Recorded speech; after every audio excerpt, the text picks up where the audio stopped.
congratulations. You just opened your eyes, and the sea is already inside you.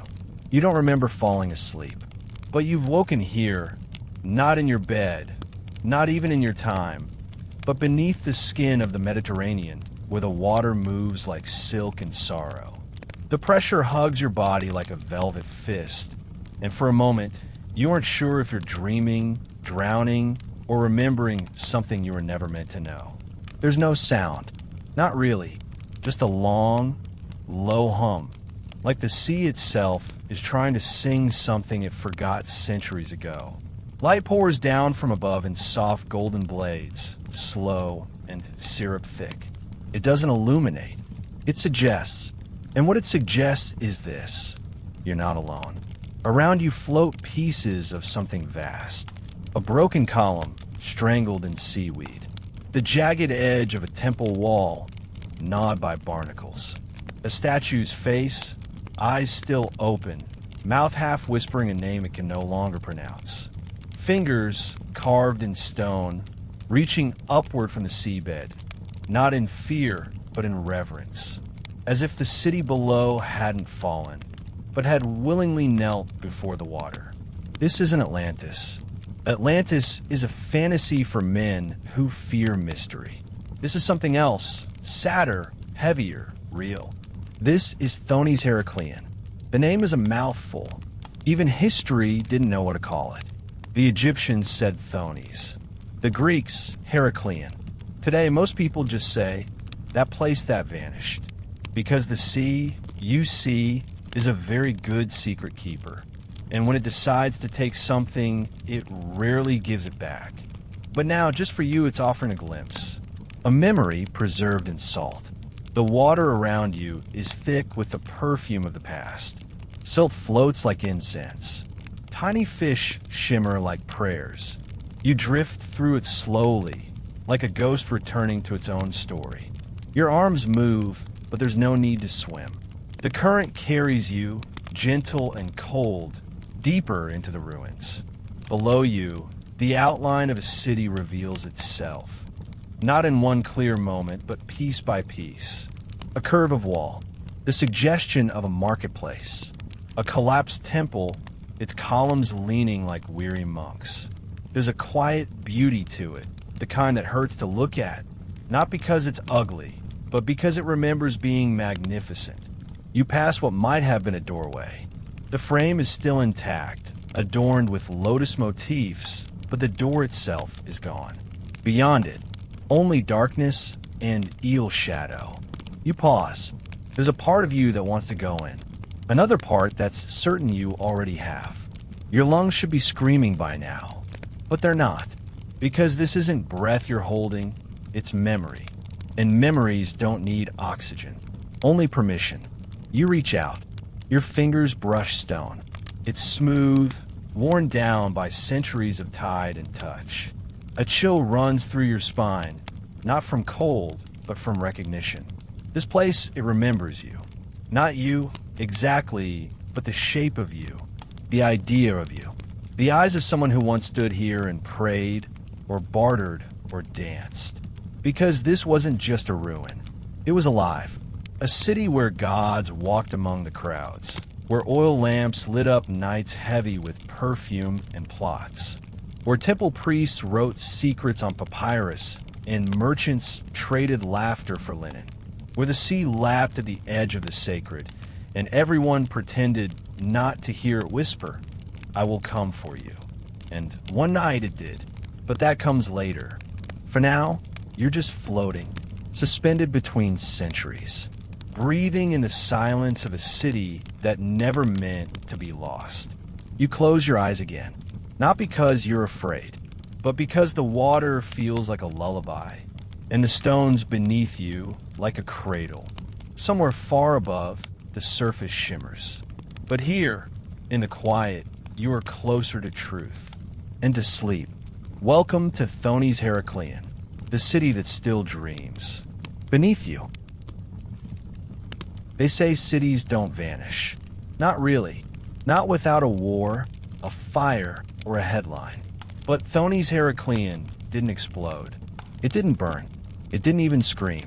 It slipped, like a ring sliding off a sleeping finger. One moment it was Egypt's gate to the Mediterranean, pulsing with trade and incense and gossip. The next it was gone, swallowed whole, like a secret kept too long. And now you drift through its ghost, not above it, but inside it. The water here doesn't just hold ruins. It holds memory. It's in the way the light moves, softly distorted, in a way the currents push against you, like hands that once welcomed pilgrims or shoved smugglers. In the hush that hums through every doorway, every drowned colonnade. A hush that isn't silence. It's whispering, but not in a language you recognize. The sea has no tongue, but it knows how to speak. And what it's saying is this: we remember. It remembers the slap of sandals against wet stone, the rasp of rope dragging against wood, the perfume of date wine, the laughter of lovers tangled in dark corners of the market. It remembers the weight of statues dragged across barges and the trembling knees of dancers performing beneath moonlight and smoke. It remembers the blood, too, sacrificial and accidental.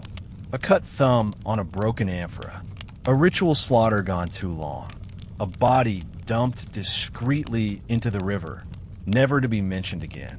And you're beginning to remember too, aren't you? Not facts, not history book bullet points, but feelings. A strange déjà vu prickles at your spine. You reach out toward a stone arch still mostly intact, and the gesture feels too natural. Your fingers rest on algae-draped reliefs carved with lotus petals and falcons.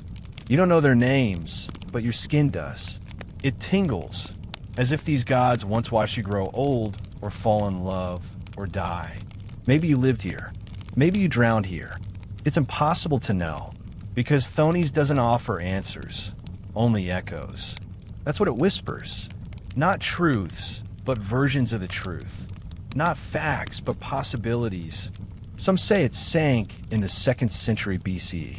Others say later. Some claim it was a punishment from the gods for the city's hubris.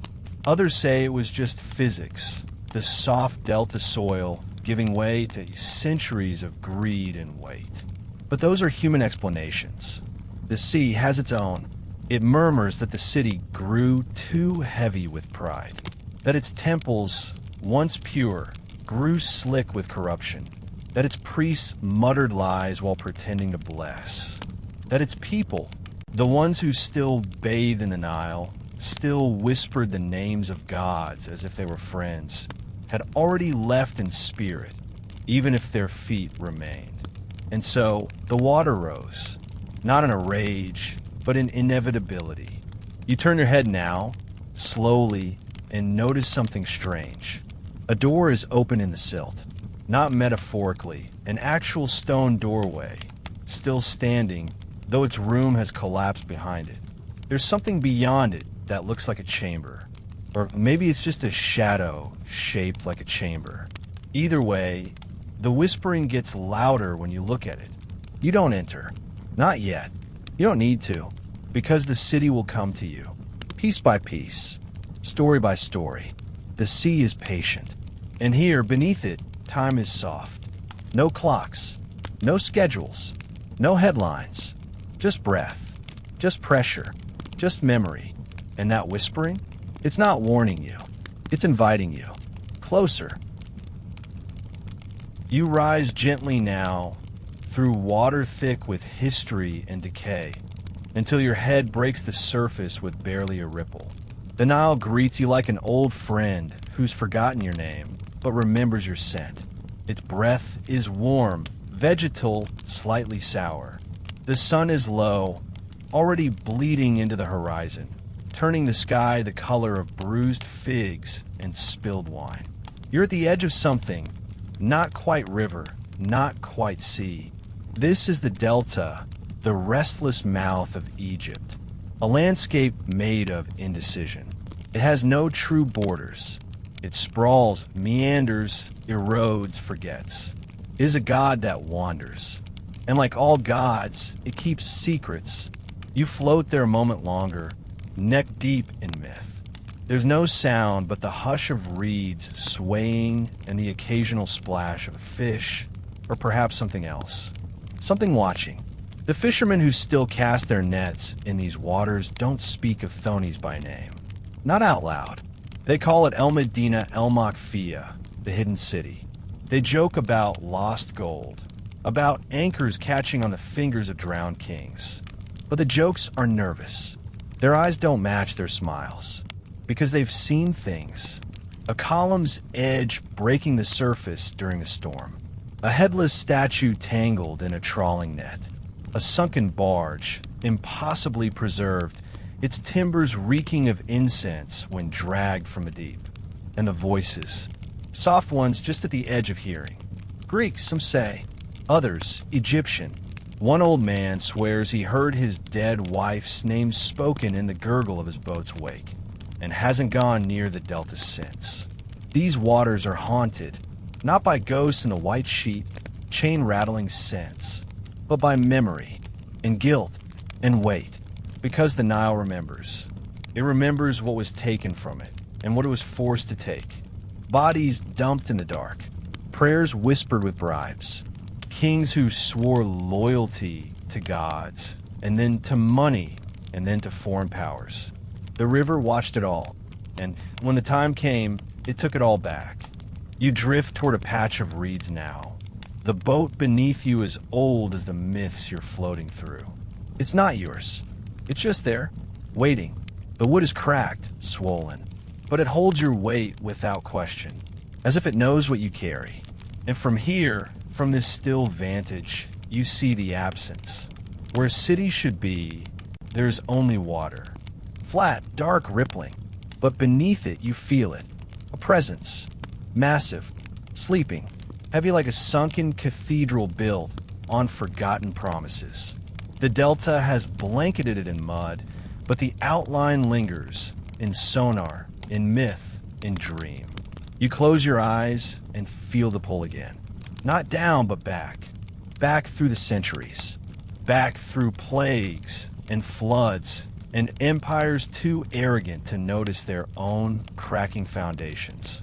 You feel the sandals on your feet again. Smell the perfume from the temple altars. Hear the chorus of merchants yelling in a dozen languages. It's all still there, somewhere beneath the reeds, the salt, the silt. Waiting, not to be found, but to be remembered.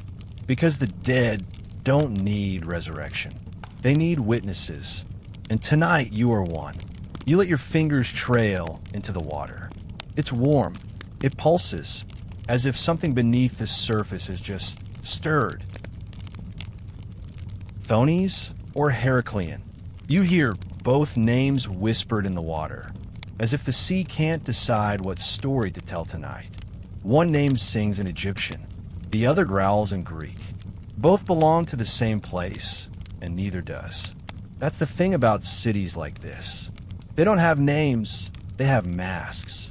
And if you peel back the surface, you'll find not identity, but negotiation. The Egyptians knew it first. Thonis, a city at the edge of their world, built not on stone, but on silt, prayers, and the delicate thread of collapse. It guarded the canopic mouth of the Nile, the gateway to the entire kingdom. To step into Thonis was to enter Egypt's bloodstream. Then came the Greeks, not with war, with commerce, language, law, olive oil, and myth. They looked at Thonis and didn't see a sacred port. They saw a staging ground, a harbor too big, too rich, too ancient to go unnamed in their tongue.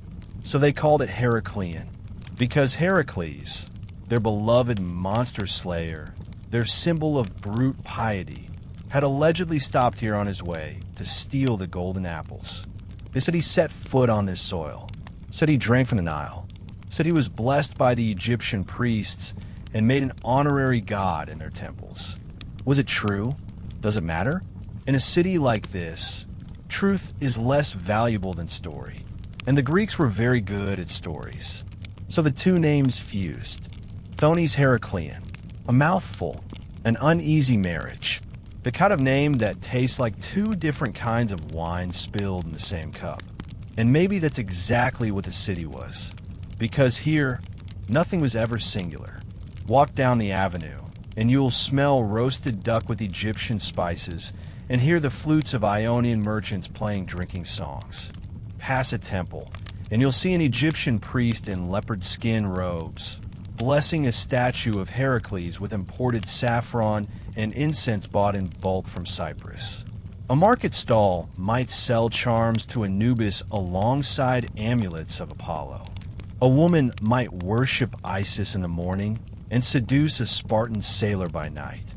Thonis-Heracleion was many things at once. It was translation. It was transaction. It was a place where gods changed clothes depending on who was paying.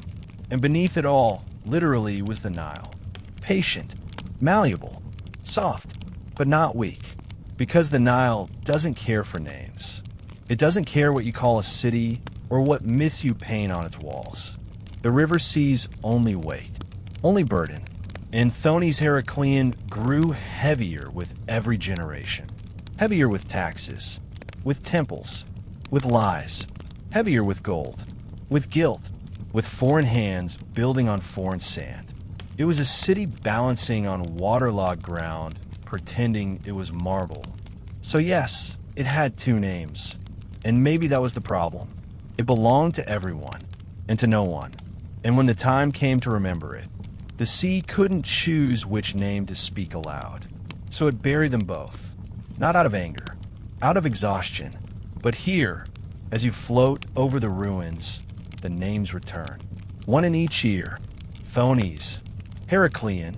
You hear them in the tide, as if the sea is still practicing how to say them, still deciding which version of the city to mourn. You lean your head back. The sky has turned that strange velvet blue, the kind that only happens when day forgets to finish dying. And beneath you, far beneath, the two names still echo. Neither is wrong, neither is enough, because the city they point to was something more. And maybe, just maybe, the sea will tell you what it really was, if you listen long enough. You step ashore barefoot. The planks beneath you are swollen from years of humidity and salt, warped and creaking like they remember every ship that ever docked here. Your feet sink slightly with each step. The wood drinks you in, not just your weight, but your presence. And the city exhales. You've arrived in Thonis-Heracleion, the first breath of Egypt, not just geographically, but spiritually. This isn't just a city, it's an initiation. Because long before Alexandria wore her diadem, before Cleopatra had her lovers, before Caesar ever saw the Nile and called it exotic, there was this gate, a city afloat on the edge of empires, a watery crucible of gods, goods, and gods pretending to be goods.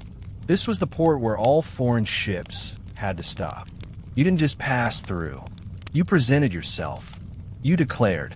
You surrendered your tongue, your taxes, your titles. And you hoped the priests liked the way your offerings smelled. The docks bustle with the stench of trade and temptation. You can smell it even now. Those centuries have passed. Fish oil, myrrh, wine long turned to vinegar, sweet bread burning slightly on stone griddles. The Nile carries it all. The breeze tastes like a recipe written by a drunk philosopher. And everywhere, movement. Greek sailors shouting at Egyptian dockworkers. Nubian guards inspecting crates of bronze mirrors. Priests in leopard skin cloaks blessing cargo while pocketing bribes with the other hand. It's loud, hot, disorderly, and divine. A delegation from Rhodes just arrived. Their ship, tall and arrogant, smells like polished cedar and diplomatic immunity. A Babylonian merchant unloads jars of turquoise-colored dye that stains the dock with an alchemical shimmer. A priestess of Neith, face veiled, eyes unflinching, walks barefoot across the boards, and the crowd splits around her like water around stone. You're somewhere in the middle, Not a noble, not a priest, not a pirate, just you. But here, that's enough. Because this city doesn't care who you are back home. Here, everyone begins again. You step past customs, where the scribes were eyeliner sharper than their pens, and charge double if you hesitate. The taxes are always shifting. The paperwork is absurd. One man tries to declare his goat as a priest. No one laughs. It might work. You're finally waved through. And that's when it hits you. The gate. Not a metaphor. Not a symbol. An actual structure, grand, white impossible. Two colossal pylons carved from limestone, painted with the stories of gods and merchants alike. One side is Egyptian, Horus standing atop crocodiles, taming the waters, blessing the trade. The other is Greek, Heracles, muscles obscene, lifting a lion like a trophy. The gate doesn't choose sides. It is both sides. You walk beneath it, into the heart of the city, and the sound shifts. Outside the gate, it was chaos. Inside, it's ritual. You hear chants from a temple courtyard. You hear a lyre, plucking something mournful in a language too old for grammar. You hear the Nile, always the Nile, lapping, watching, judging, and then the smell changes. Not fish, not sweat, not incense, but something subtler. Paper, clay, gold, dust. The city has layers. The market, the temples, the archives, the alleys. And you begin to realize this place was never meant to last. Not in the way cities usually do. Not with empires or fortresses or dynastic continuity. Thonis-Heracleion wasn't built to last. It was built to welcome. A city designed to open, to receive, to process, to bless or curse, depending on how generously you arrived. It was never a capital.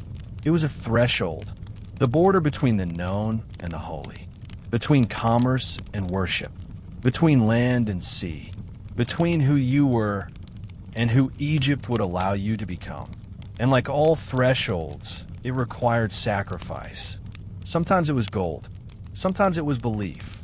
Sometimes it was something subtler, the quiet, sinking feeling that once you pass through, you might never return the same. You pause under the arch and turn back just once. The harbor is glimmering in the early sun.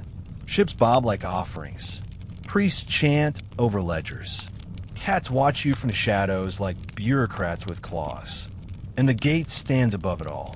Silent, majestic, patient, welcoming you in, and silently measuring the weight of your soul. You take your first step into the city proper, and your foot disappears. Not into air, not into shadow, but into mud. Warm, soft, deceptive mud. The kind that hugs you too long, that remembers every heel that's ever pressed into it. It oozes up around your sandal, sticky and sweet-smelling, like the Nile doesn't want to let you go. Not yet. Welcome. You are now part of Thonis-Heracleion's foundation. Because here, nothing is solid. Streets are more suggestion than structure. Lanes wind and disappear. Brick paths dissolve into swamp. Wooden walkways creak and groan, patched with broken tiles and holy intentions. You're never fully on land. You're floating even when you walk. And the city moves. Not fast, never fast, but imperceptibly like bread rising in heat or rot spreading under silk. Buildings tilt. Columns lean slightly more each year. The temples sag, ever so gently, as if praying for relief. But the people don't notice. They've learned to dance around the sinking. You pass children playing with crocodile-shaped dolls, their feet caked in black silt. A man carries a bundle of papyrus scrolls balanced on his head, muttering curses in two languages as he steps over puddles that never dry. A woman sells flatbread from a cart that lists to one side, her silver bangles clinking like distant thunder. The air buzzes with flies, heat, and deals made in whispers. Everything here is moist, even the air, even the gods. A priest smears oil on a statue of Isis, and the oil slides right off, as if the goddess herself rejects this damp, bloated place. A sacred cat scurries across the temple floor and slips, landing with a haughty shriek. Two merchants laugh and resume arguing over the price of Cypriot copper. You wipe your hands on your tunic. They're already dirty again, because this isn't the polished marble of Athens. This isn't the dry, sun-bleached sandstone of Thebes. This is delta, and delta means water, and water means rot. But there's beauty here, too. You just have to look sideways. A merchant's stand, half sinking into the ground, is covered in lapis lazuli so blue it makes your teeth ache. A floating lantern drifts past, its light flickering gold on the surface of a canal, the reflection more real than the thing itself.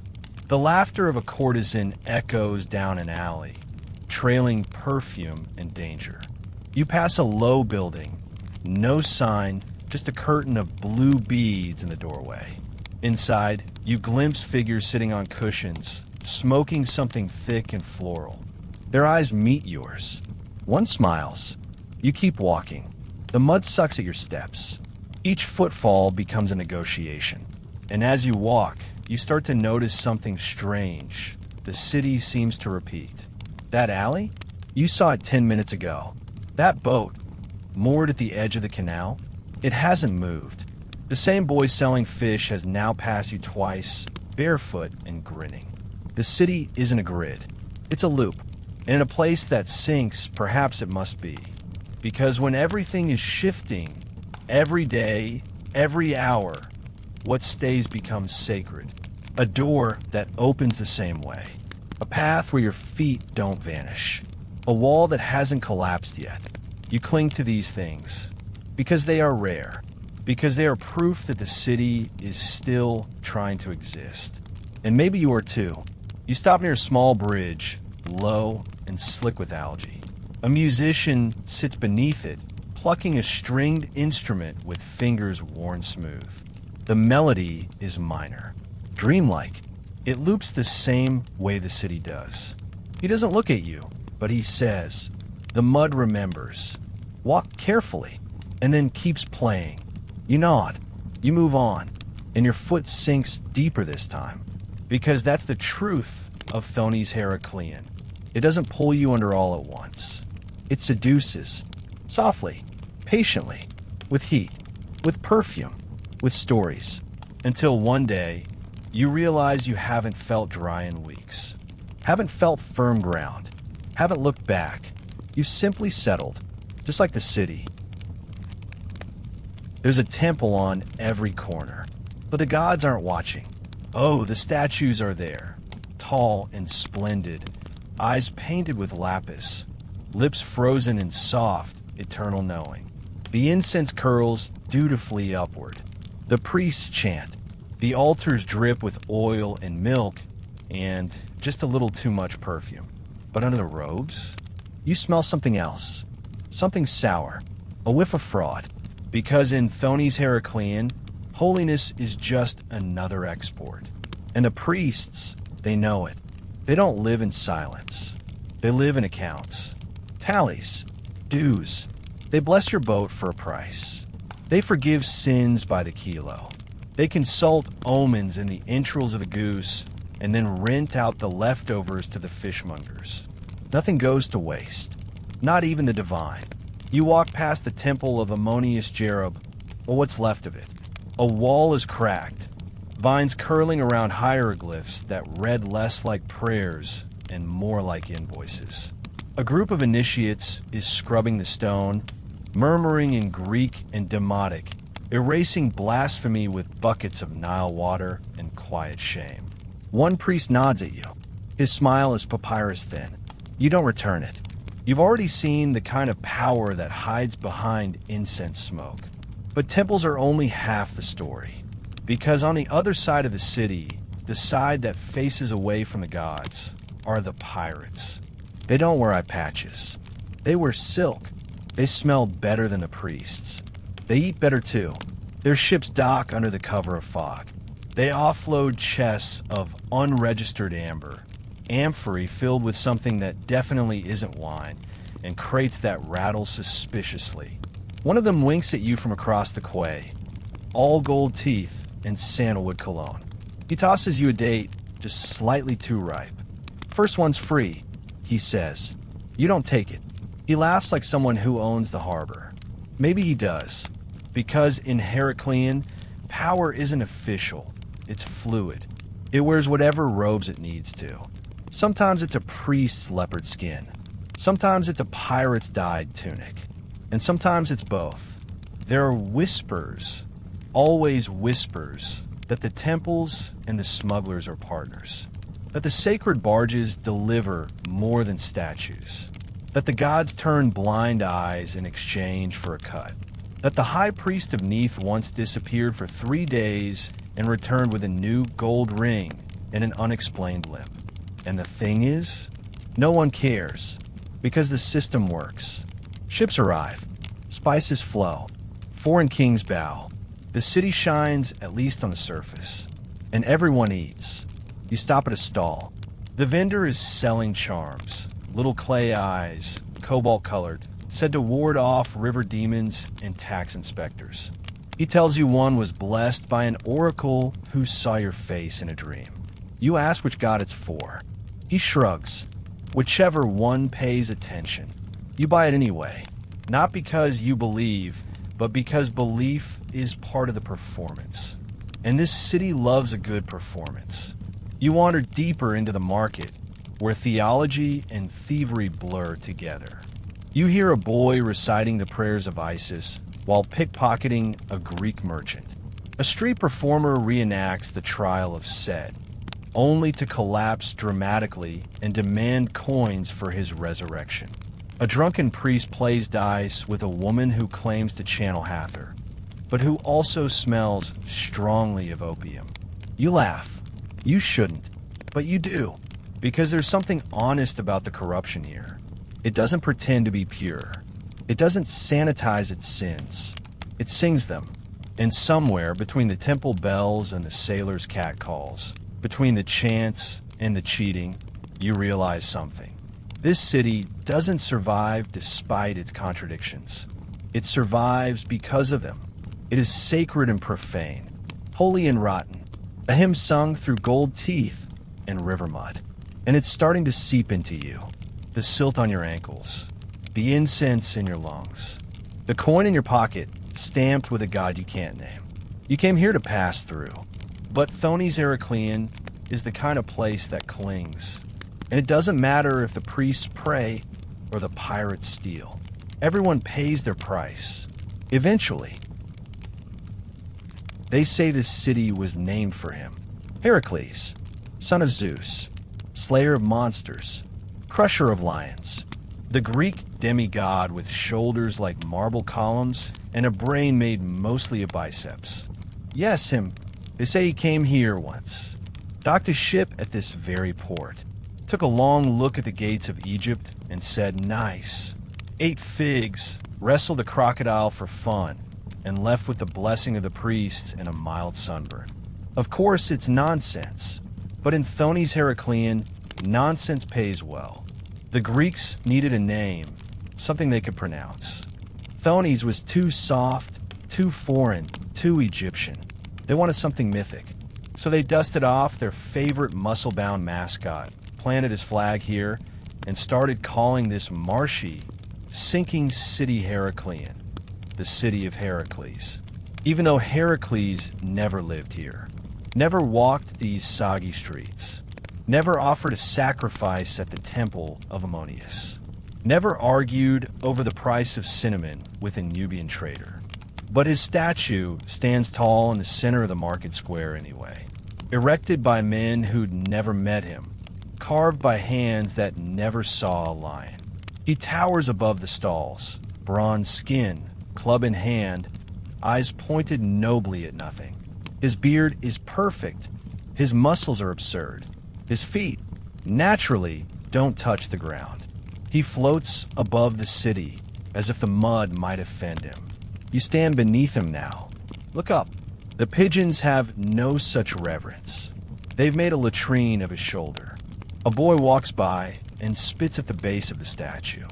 He couldn't even swim, he mutters. You almost laugh, because the truth is, this city wasn't made for heroes like Heracles. It was made for survivors, for men who spoke 2 languages and lied in both, for women who prayed to 3 different gods before breakfast and trusted none, for sailors with cracked hands and merchants with broken vows, for priests who drank too much and smugglers who believed in karma. It was a city for the half-lost, the half-faithful, the fully practical. And yet, the myth remains. Because myth has power, even when it lies. Maybe especially when it lies. Because to name this city after Heracles was to claim it. To paint over its Egyptian bones with a Greek glaze.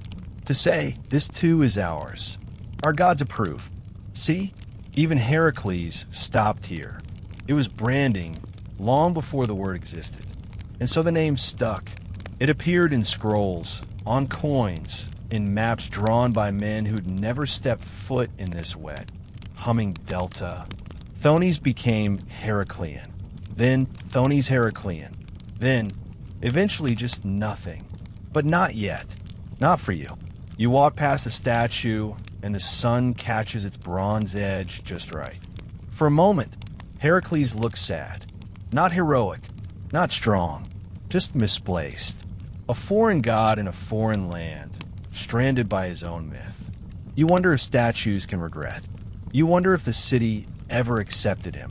Because while his name may have floated to the surface, his feet, like yours, never touched solid ground. And maybe that's why he sank too. It's difficult to describe the feeling of approaching a temple that no longer stands. Not because it's in ruins, that's common. You can walk the Mediterranean and trip over the skeletons of fallen gods. But because this one is underwater, you're not walking toward it now.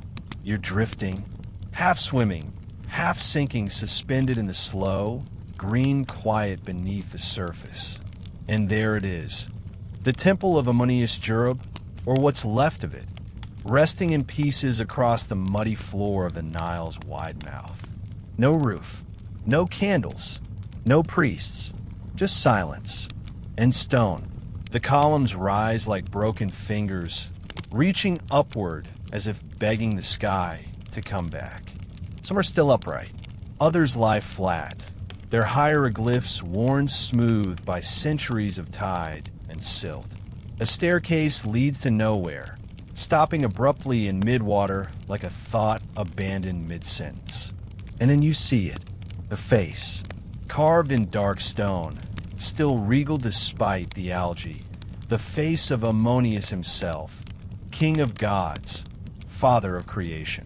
His eyes are closed now, not in serenity, not in sleep, in resignation, as if even he could not bear witness to what happened here. This temple was once the heart of the city, not metaphorically, literally. Its walls marked the center of Thonis-Heracleion, the axis around which everything spun. Trade, festivals, politics, belief. It was here that pharaohs made their offerings, that foreign dignitaries were tested, that sacred barges were launched into canals while crowds wept and chanted and danced themselves clean. And now it's just a husk, a mausoleum where only fish worship now. You float past an altar overturned. Sea urchins nest in its grooves. Crabs scuttle over the face of a priest carved in relief, his hands eternally raised in praise to a god who didn't save him. The floor is littered with amphorae, shattered and emptied, their wine long since dissolved into the brine. You reach out, lightly, and touch a piece of relief still clinging to the base of column. It's soft, crumbling. The story carved into it has blurred. A procession, maybe, or a sacrifice. You can't tell anymore. That's the thing about temples. They're not built to last. They're built to be seen, to be heard, to echo. But underwater sound dies quickly, And sight? Well, that's just memory now. There's a part of you that wants to cry. Not out of grief, out of recognition. Because this temple, for all its grandeur, was still made of mortal things.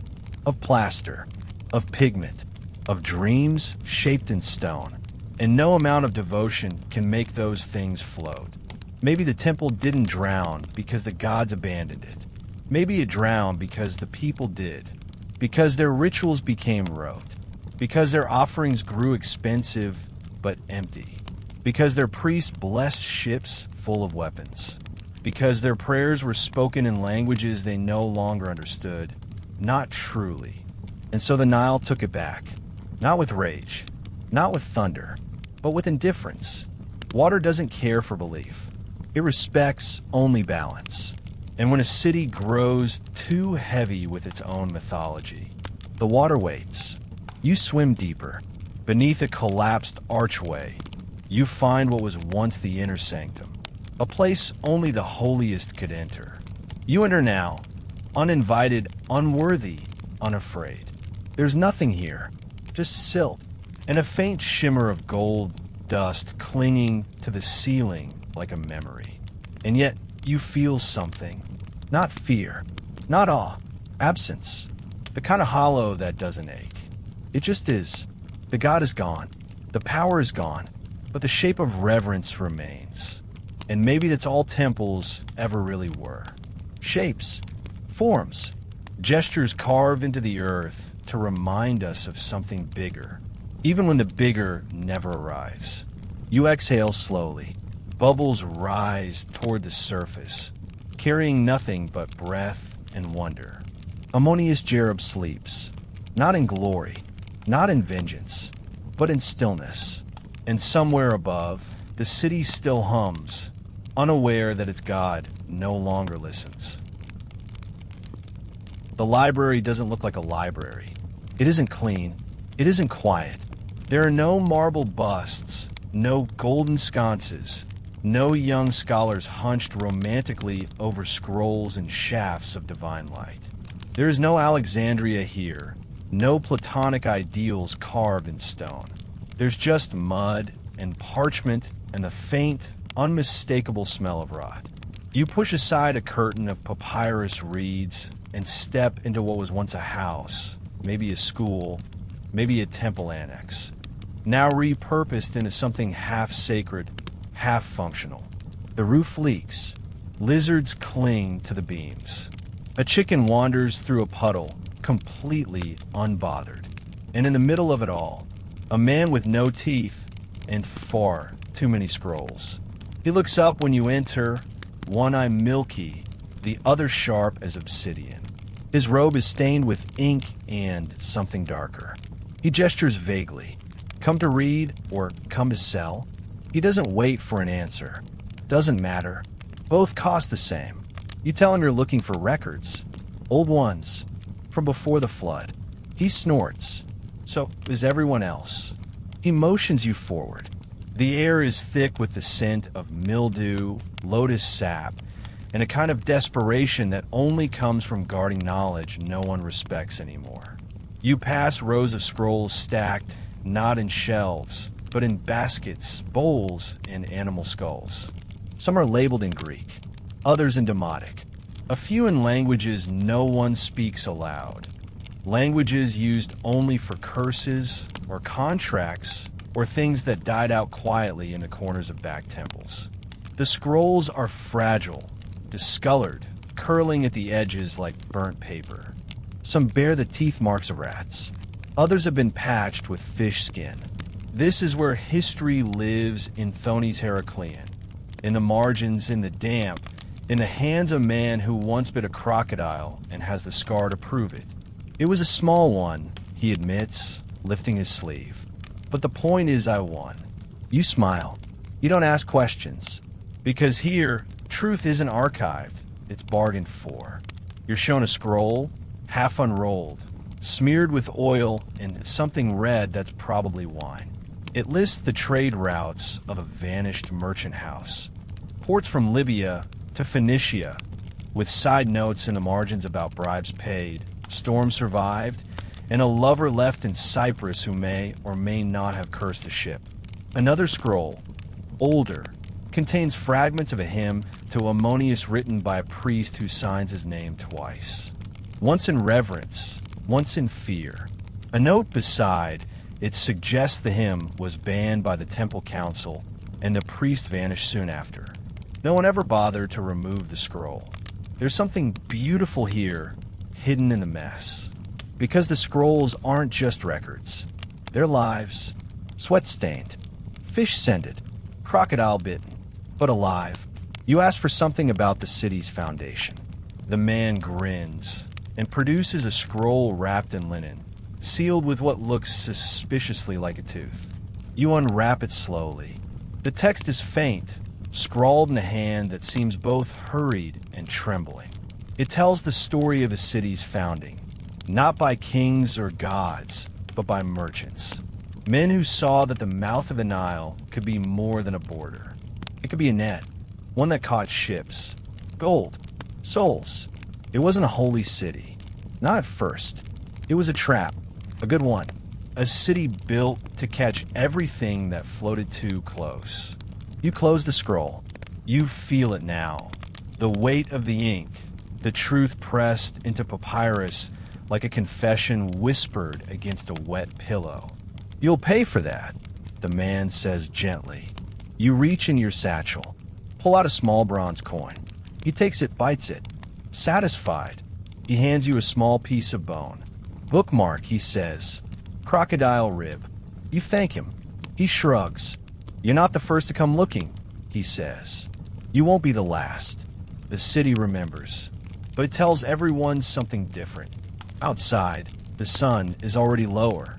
The air is thicker, the river louder, and the scroll in your hand, soaked in mildew and teeth marks and myth, begins to curl around your fingers like it knows you, as if it's been waiting, not to be read, but to be carried. They say you always find her first, not the temples, not the drowned halls, not the ruins flickering beneath the tide. Her, she doesn't stand out at first.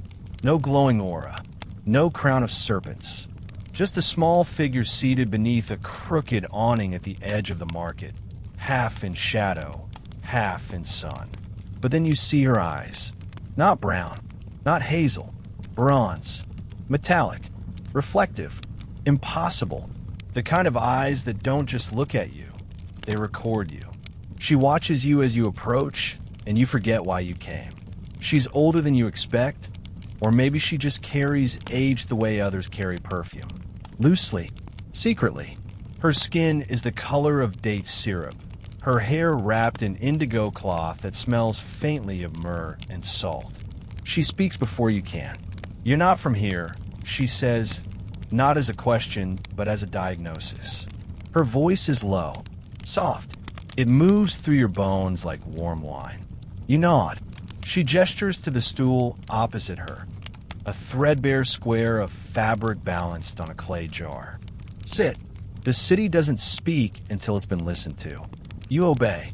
You don't know why. In front of her, laid carefully on a ragged cloth, is a strange collection of objects. Cracked amulets, rusted coins, polished stones that seem to hum softly when touched. A strip of linen with writing so faded it looks like smoke. A ring made of what you hope is ivory. A dried frog. And in the center, a mirror. Small, bronze, tarnished but not entirely. She sees you looking. This city used to be full of mirrors, she says. But no one liked what they saw in them. You ask if she's a merchant. She smiles, not warmly. I don't sell anything. I just remind people what they've forgotten to forget. You don't understand, and she doesn't explain. She picks up the mirror and tilts it toward you. And for a moment, you don't see your face. You see the city, not as it is, but as it was, lit by torches, buzzing with drums and gossip. Statues unbroken, temples golden, priests proud and clean, boats crowding the canals like geese in mating season. And over it all, a great procession, a god's bark, gleaming and terrible, carried by 20 men in silence, followed by hundreds in prayer and sweat and hunger. You blink. The vision's gone. It still remembers itself, she says, tapping the mirror. You ask if she's a priestess. She snorts. Priestesses have to obey someone. You ask if she's an oracle. Oracles tell the future. I remind people of their past. You ask her name. She pauses, then leans forward. Her breath smells of dates and copper and something older. I was born the day the city drowned, she says, and I'll die the day it rises again. You smile awkwardly. She doesn't. You ask if she means literally. She blinks slowly. The first time it sank, it was the water's fault. The second time, it was ours. The third time will be a choice. She turns one of the coins between her fingers. You recognize it, a Heracleion coin. The face of Heracles stamped in silver, worn smooth. She presses it into your palm. This city doesn't just sink in water, she whispers. It sinks into people. You feel a strange weight in your chest, as if something has just been placed there, not physically, but symbolically. A key? A warning? A seed? She stands. She's shorter than she seemed sitting down. You're walking through a city that isn't supposed to exist. Be careful who remembers you. And just like that, she walks away. No farewell. No transaction. Just the soft sound of her bare feet vanishing down a corridor of stalls and steam. You look at the coin in your hand. It's warm. And when you close your fist, you swear, just for a moment, it beats. Not fast, not loud, just enough. And when you finally rise from your seat, the stool collapses behind you, as if it too had been holding on too long. The city has grown quieter now, or maybe you've just begun to hear it differently. And somewhere out there, in the shadows between temples and canals, the woman with the bronze eyes is still watching. You smell it before you see it. Wine spilled and sticky. Rot, subtle at first, then unmistakable. And something underneath, something sharp and floral. Lotus or frankincense, trying and failing to mask the deeper truth. That holiness here has begun to spoil. It's the festival of the bark, once the holiest celebration in Thonis-Heracleion, a ceremony meant to remind the city that the gods were still watching, still floating, still pleased. Now, it feels like something else, like a performance whose actors have forgotten their lines, but still paint their faces, still bow, still smile. You stand at the edge of the main canal, shoulder to shoulder with hundreds, maybe thousands, of pilgrims, merchants, sailors, thieves, lovers, and the half-bored children of bureaucrats. The sun hangs low, sticky in gold. The heat has turned the Nile into a simmering stew of incense, sweat, fish oil, and prayer. And then it comes, the sacred bark. It appears from the east, drifting slowly, carried not by wind or godly command, but by men grunting, groaning, swearing beneath their breath as they haul the great gilded platform down the ceremonial canal. 20 of them, barefoot and covered in saffron-colored powder, march through knee-deep water. Their faces are painted, but the paint has begun to run with sweat. You crane your neck to see the cargo. Atop the bark stands a statue of Ammonius Jurub, fashioned from dark wood and gold, his gaze eternal, his posture regal, but his left hand missing. A casualty of time, perhaps, or memory. The statue sways as the bearers shift. One stumbles, and for a breathless moment, the god nearly topples. A high priest hisses something through clenched teeth. The crowd gasps, then pretends it didn't. Because this is sacred after all. Beside the statue stands another figure, a dancer, draped in white linen so fine it's nearly translucent. Her skin gleams with oil, her eyes rimmed in kohl as dark as river silt. She sways with the motion of the bark, arms raised, movements practiced, too practiced. There is no ecstasy, Only rhythm. The bark continues. You walk alongside it, swept in the current of the crowd. You hear chanting, but it's offbeat. Fractured.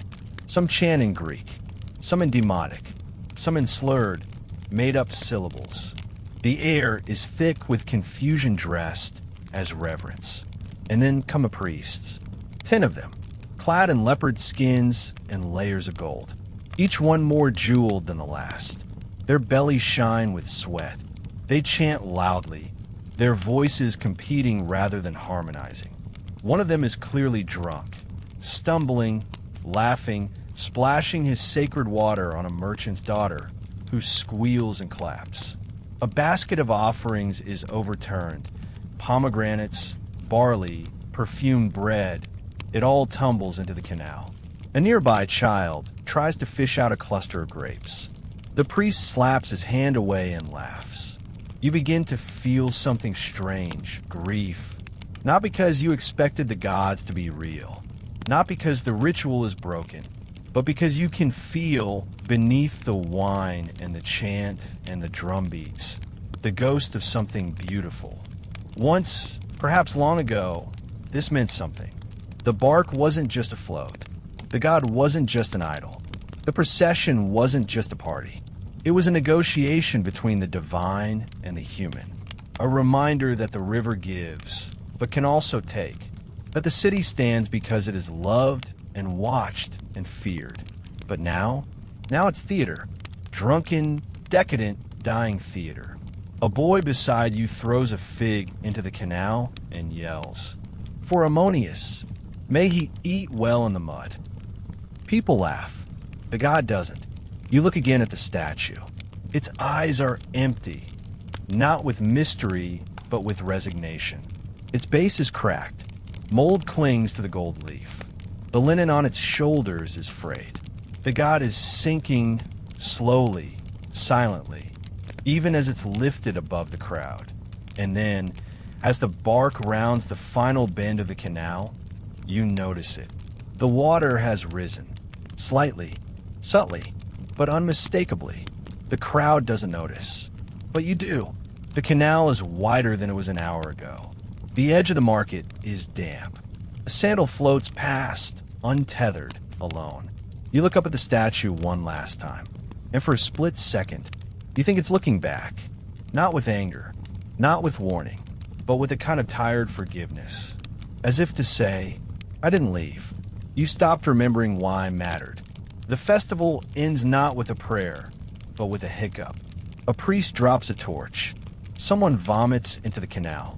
A trumpet wails off-key, and the bark, god and dancer and all, disappears into the temple gates, where it will be stripped, scrubbed, and boxed until next year. You're left on the bank, sticky, sunburnt, sick with knowing, because now you understand. The city doesn't need a flood to drown. It only needs to forget what it once was. And Thonis-Heracleion is already halfway under. It starts quietly, as these things always do, not with a roar, not with a crack, but with a shiver, a tremor so slight you don't notice it with your eyes or ears. You notice it in your gut. You're standing near the southern edge of the market, where the land softens and the buildings get bolder. Larger balconies, louder voices, riskier gods. The morning heat is just beginning to boil off the canals, rising in slow swells of silver steam. Merchants shout, priests murmur, someone laughs too loudly, someone cries too softly, and then it comes a feeling, not in the earth, in you, a sudden drop, as if your stomach has just remembered a fall it hasn't taken yet. You stop walking. You look around. No one else notices, or they pretend not to. A man leads a camel past you, humming. A girl dips a copper bowl into the canal. A bird flutters overhead, pauses mid-flight, then continues.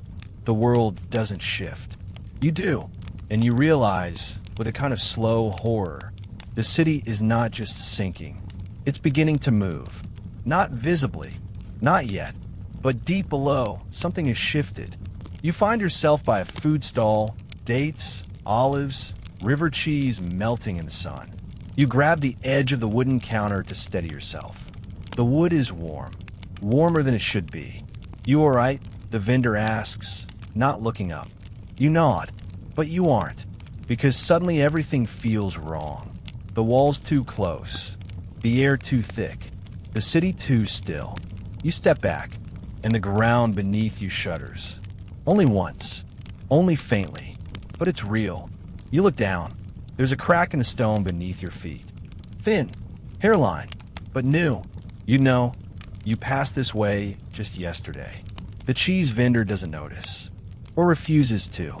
You walk away, fast, past the bathhouse, past the coin exchange stall, past the shrine of the river god that now smells faintly of mildew. You move toward the eastern edge, where the buildings are lower, the crowd thinner, the ground more honest. And that's when you see it. The canal wall, a solid block of limestone, is leaning, just slightly, enough to make your breath catch. You step closer. The wall has always been cracked, always a bit crooked. That's what happens in cities like this. But today, the curve has deepened, like a spine trying to fold in on itself. And below it, the canal's water level is higher, much higher. You step back, you turn, and behind you, a column of the nearby temple has developed a jagged vein. It wasn't there before.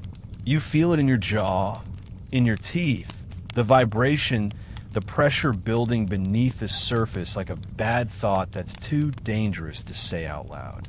You make your way to the outer plaza, the one where Heracles still stands in bronze, pretending to guard a city he never knew. He's tilting now. Not much. Just enough for the pigeons to find a new perch. A young priest kneels at the base of the statue, adjusting something on the pedestal. You stop him. Do you feel that? He frowns. Feel what? And then it comes again. A groan. Low. Deep. Not from the crowd. Not from the sky. From below. It moves through the soles of your feet, up your legs, into your spine. Your bones ring like amphory in a storm. The priest looks up. His mouth opens, but no words come out. Then silence. Again, but not peace. Never peace. Only the kind of silence that comes before something breaks. You move away from the statue, past the cracked wall, back toward the market, where the cheese has begun to melt into itself and the dates have drawn flies in unnatural numbers. Everything is still functioning. The boats still drift. The incense still burns. The gods are still carried through the streets like answers to questions no one asked. But deep in your gut, you know, the city has been warned. Not loudly, not publicly, not with fire or thunder, but with the subtlest, oldest whisper of all. Movement, a shift, a soft surrender. A message sent from a mud beneath the stone, from the riverbed that has held this city's weight too long. And once the earth begins to speak, it doesn't forget how. You stop beside the canal and stare into the water. It stares back. Flat, murky, still. But now you know what's coming. Not tomorrow, not tonight, maybe not even this year. But the plates beneath the city have begun to turn in their sleep. And when they wake, this city, this glittering, rotting dream floating on water, won't stand a chance. You don't sleep that night. No one does. The air is too thick, too heavy, too full of questions. It hangs over the city like wet linen, pressing, smothering, watching. You lie on your roof, as many do in the summer months, trying to breathe beneath a sky that feels swollen with something unspoken. Above you, the stars begin to flicker.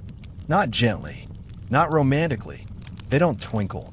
They shiver, and they shine too bright, unnaturally bright, as if someone, somewhere, has polished the heavens with oil. That's what they look like tonight. Oily, like flame on water, like candlelight reflected in an eye that doesn't blink. You sit up slowly, chest tight. There's no breeze, not even a hint. The palm trees are frozen silhouettes, unmoved, unwaving. Even the insects have gone quiet. The canals, usually drunk with the murmur of frogs and laughter, lie still. Water like glass, too still to be natural. You listen, not for danger, for meaning, because nights like this don't happen by accident. The stars begin to swirl slightly, not in the sky, but in your vision. You blink. The sensation remains. You hear footsteps on the roof across from yours. A woman in a white tunic stands on her ledge, looking up. She clutches a necklace, not in prayer, but in warning. From a few rooftops over, a man calls out, "What time is it?" But his voice dies halfway. No one answers. Time has stopped obeying clocks. You rise and begin to walk. Down the steps, out into the open street. You expect to be alone, but you aren't. Others are walking too, silent, barefoot, some wrapped in blankets, some in nothing at all. They move like sleepwalkers, not towards something, not away, just drawn. You reach the central square, and you're shocked to find it full. Hundreds gathered, standing, some sitting, a few whispering. No shouting, no music, no guards. The statue of Heracles looms over them, his bronze eyes reflecting the stars like he's just remembered he's supposed to care. And above, the sky continues to burn quietly. Not with fire, with pressure. The constellations are wrong. You don't know how you know that. You're not an astrologer. You couldn't name more than 3 stars if your life depended on it. But tonight, your bones know. The stars are wrong. They're in the wrong place. They're closer. Too close. You look at a boy beside you, maybe 10 years old. He's staring up, jaw slack. A soft humming escapes his lips. His mother, beside him, clasps his hand tighter. Her other hand clutches a scroll. You recognize it, one of the old ones. Papyrus blackened by time and belief. You ask softly, "What's happening?" She doesn't look at you. The gods are deciding. You feel a coldness rise in your throat. Not fear. Not yet. Something older than fear. Something like recognition. Because the city is too old to pretend it doesn't know this feeling. The gut deep, knowing that something is watching from above. And it is not impressed. You look again to the stars. And now you see them move. Only slightly. A drift, a quiver, a soft shift. Like someone turning a key in a lock you didn't know was there. A ripple runs through the crowd. Not panic. Not awe. Memory. The elders murmur among themselves. The word Zep-Tepi is spoken. The first time, the first rising, the ancient dawn when the world was clay and God still spoke aloud. A priest from the temple of Neith begins to chant badly, and no one joins him. Someone cries out, not in pain, but like a child who's just remembered something terrible from a dream. The water in the canal behind you begins to ripple, even though the air remains still. The ripples form circles, perfectly round, spreading outward like something beneath the surface has turned over in its sleep. And then you smell it. Salt. Not the usual sea brine smell that haunts the city. No, deep salt. Old salt. The salt of bones buried too long. Of cities that have drowned before. The stars gleam once more, then begin to fade. Not all at once. One by one. As if someone, somewhere, is slowly blowing them out. And with each vanishing star, you feel the crowd lean just slightly inward. Not to each other, but toward the center. Of the city. Of the moment. Of whatever this is. And then, nothing. No sound. No light. No breath. A long, low pause in the fabric of things. And just as suddenly, life resumes. The stars return. Normal now. Distant. Polite. Well-behaved. The insects chirp. The canal laps lazily. Someone sneezes. And the city pretends, as cities often do, that nothing happened. But you know it was whispered, because the stars weren't warning you. They were asking a question. And the city, in its rot, its wealth, its pretending, didn't answer. Morning comes, but it brings no relief. The air is too still. The birds too quiet. the light too pale, as if the sun itself has decided to keep its distance, unsure whether this city deserves its warmth. You wake with a heaviness in your chest, a kind of emotional humidity. You know something is about to happen, and in the temple of Ammonius Cherub, it does. Not with fire, not with screams, but with a sound, a snap, a pop, a deep, wet crack like a rib breaking beneath a slow, steady weight. It happens during the morning ritual.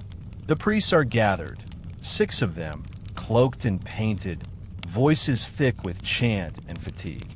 The sacred brazier burns low. The god, silent and increasingly stained with time, stares ahead with what's left of his expression. And then, the floor opens. Just a fracture at first. A line running from the base of the altar to the southern column. So narrow it might be missed by a careless eye. So subtle it might be dismissed as time's usual wear and tear. But then the floor sinks. Not all at once. Just a single slab. Slowly, grudgingly, like something underneath is sighing. And then one of the priests, the youngest, takes a step backward. A step he's taken 100 times before. But this time it's not there. His foot finds only air. And in a breath, he vanishes. No scream. Just the sound of cloth, and a thud, and the sudden end of chant. The other priests freeze. One drops his censer. The incense smoke billows upward like a question mark. No one moves. No one speaks. The hymn dies mid-syllable, its final note hanging in the air like a ghost, not yet sure if it's dead. The elder priest steps forward cautiously, peering into the hole. An old chamber, he mutters. A forgotten basement. There are many, but his voice trembles. His lips move too fast. He is not calming the others. He is calming himself, because they all know there was no chamber beneath this slab. This temple was built on a solid foundation, layered limestone, braced with cedar.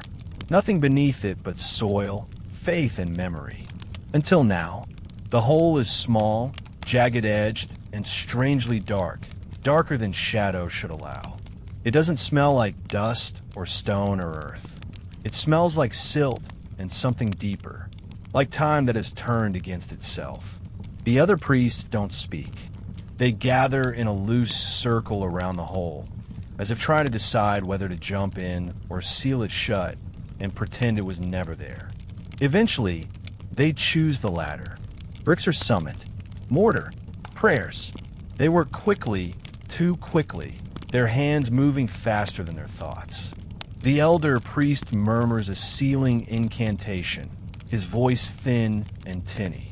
His words crack halfway through, like the floor that betrayed him. By midday, the hole is gone, at least visibly, but the city feels different. The plaza outside the temple is emptier than usual. The market's slow, the boat's quiet. People speak in half sentences. A strange tension clings to the air like static before storm. You overhear someone say it was a minor collapse. Someone else says the priest fell into a cistern. Another swears the hole led to a chamber filled with whispers. But the priest is never seen again. No body, no funeral, just silence. And that silence spreads. The temple doors close early. The chants grow shorter. The offerings smaller. People begin leaving food on the steps instead of handing it to the priests. No one wants to go inside, because cracks in a floor are easy to fix. Cracks in belief are not. You walk past the temple the next evening. The bricks are new, but the patch is obvious. Someone has tried to paint over the mortar with a glyph of protection. It's already smudged, and when you pass the wall, you hear it, just once. A breath, a word, a syllable, maybe, from below. You freeze. Wait, nothing. Maybe you imagined it. Maybe the temple isn't cracking. Maybe you are, because now the city feels unstable in a way that has nothing to do with engineering. The streets still wind. The vendors still shout. The children still run half-naked through the canals. But something has shifted. The ground is remembering that it is not solid. The gods are remembering that they were never listening. And you, like the rest of them, are walking on a surface that was never truly safe. You step away from the temple, feeling the bricks behind you, feeling them breathe, and you wonder, what else is beneath your feet, and how much longer will it stay there? At first, it tastes like a mistake. A baker's slip. Too much salt in the flour. Not enough clean water. A bad batch. You bite into the flatbread without thinking. As you always do, as everyone does. It's breakfast, or the closest thing this city allows. The bread is still warm, soft in the center, crust brown from the stone oven. But then your teeth sink into it, and salt. Too much. Sharp. Crystalline. It burns the back of your throat. You spit into the canal beside you. A gull screams overhead. The fish don't seem to mind. They never do. But your tongue itches. Your lips dry instantly. You press a hand to your chest as if to calm something that hasn't yet begun to panic. It's just bread, you tell yourself. Just a bad day in the ovens. But then it happens again. And again. 3 stalls. 3 different bakers. 3 different recipes. All salted like someone's tried to preserve memory instead of food. You're not alone in noticing. In the market square, an old woman argues with a vendor, slamming the bread on the stall table with hands trembling from more than age. "What are you feeding us?" she snarls. "This is ocean, not grain." The vendor shrugs. "Water's different this week," he says. "Tastes like the sea came closer." And maybe it has. Because when you walk to the public well, the one near the shrine of Batet, where the cats now drink less eagerly than before, you find a line of people dipping jars, sniffing, frowning. You take a cup. Sip. Salt. Not overwhelming. Not brine. Not undrinkable. But wrong. Wrong in the way a mother's voice sounds different when she's lying. Wrong in the way a coin looks clean but feels counterfeit. And now you start to see it everywhere. The fruits have shriveled faster. The canal water clings longer to your skin. The walls feel chalky, your tongue drier, your lips more cracked. You pass a man at the docks with a nosebleed and eyes rimmed red. "It's the dust," he mutters. "It's in the dust now." You start to watch the food more closely. The fish are thinner, the olives bitter. Even the wine tastes flat, like it's lost its reason for being. And one morning, when you pass the granary near the eastern gate, you hear something you weren't supposed to. A group of men, backs bent under sacks of wheat, whispering. "It came in through the rain," one says. "Rain doesn't come from the sea," another replies. "It does now," says a third. "Everything does." You don't ask questions. You don't want answers. But you can't stop tasting it. Salt. In the bread. In the air. In your own mouth when you wake. As if your body has begun to absorb it in your sleep. And then it gets worse. Because the bakers begin to close early. The fishmongers run out of stock. People start importing water from upriver, dragging in carts behind tired donkeys. A boy collapses in the street. Sunstroke, they say. But his lips are cracked white. The priests say nothing. They bless the ovens. They chant over the wells. They draw glyphs of purification in chalk and smear them across bakery doors. But the glyphs wash away by morning. The bread remains salted, and the city, like the bread, begins to dry from the inside. You speak to the woman with the bronze eyes again. You ask her if she's noticed. She smiles, slow and sad. When salt enters the earth, she says, nothing grows, not even lies. You ask her what's happening. The water is claiming its price, she whispers. It remembers the years we pushed it back, built on its edge, stole its breath. Now it's entering the body. So we remember what it tastes like. You stare at your hands. They're coarser than they were last week. You thought it was just fatigue, but maybe it's something else. You leave her without another word, heart pounding. That night, you dream of fields that once grew wheat. now covered in frost-white sand. Cattle wandering, licking at the ground, tasting only salt. And somewhere beneath it all, the city keeps baking bread.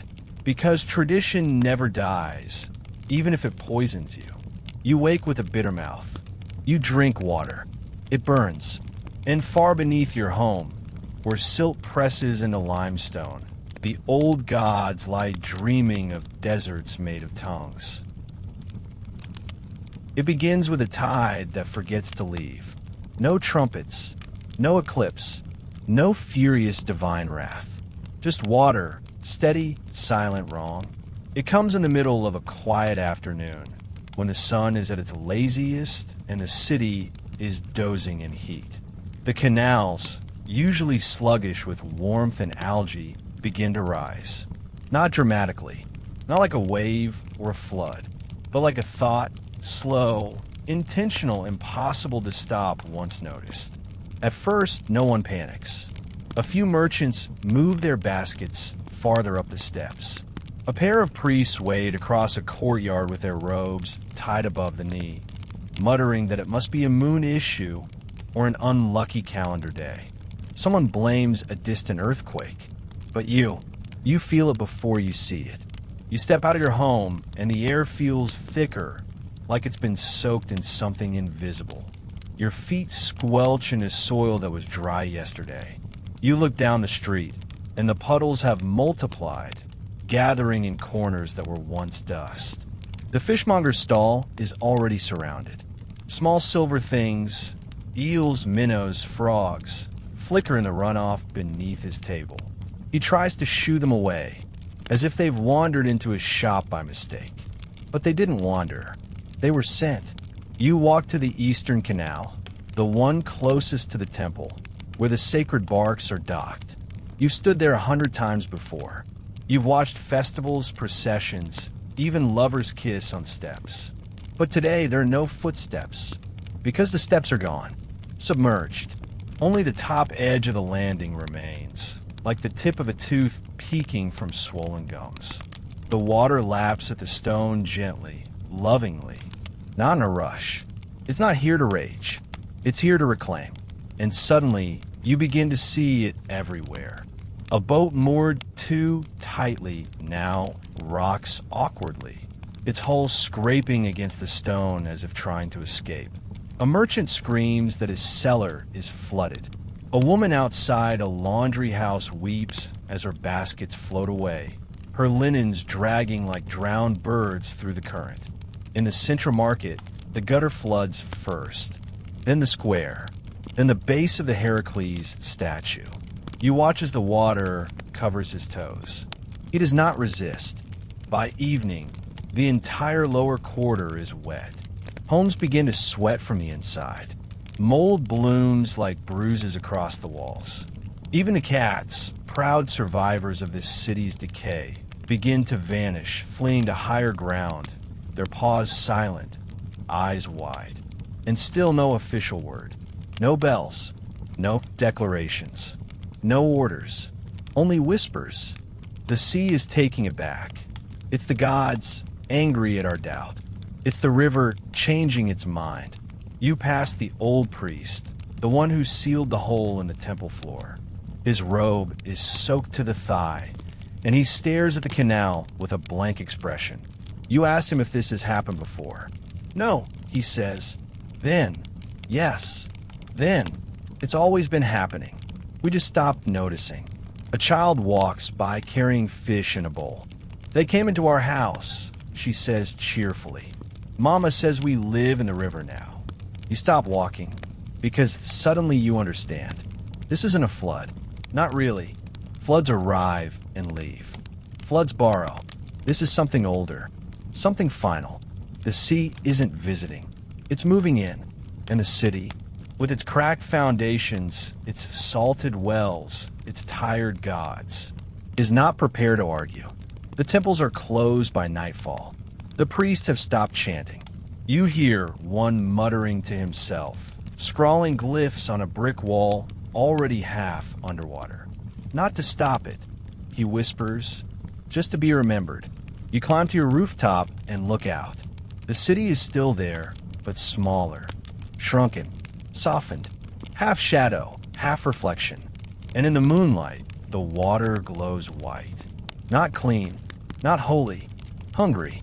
You close your eyes and try to recall the first time you tasted sea salt in your bread. You can't, because now it's all you taste. You lie down. You listen. No waves. Just the gentle sound of the city being erased. Street by street. Step by step.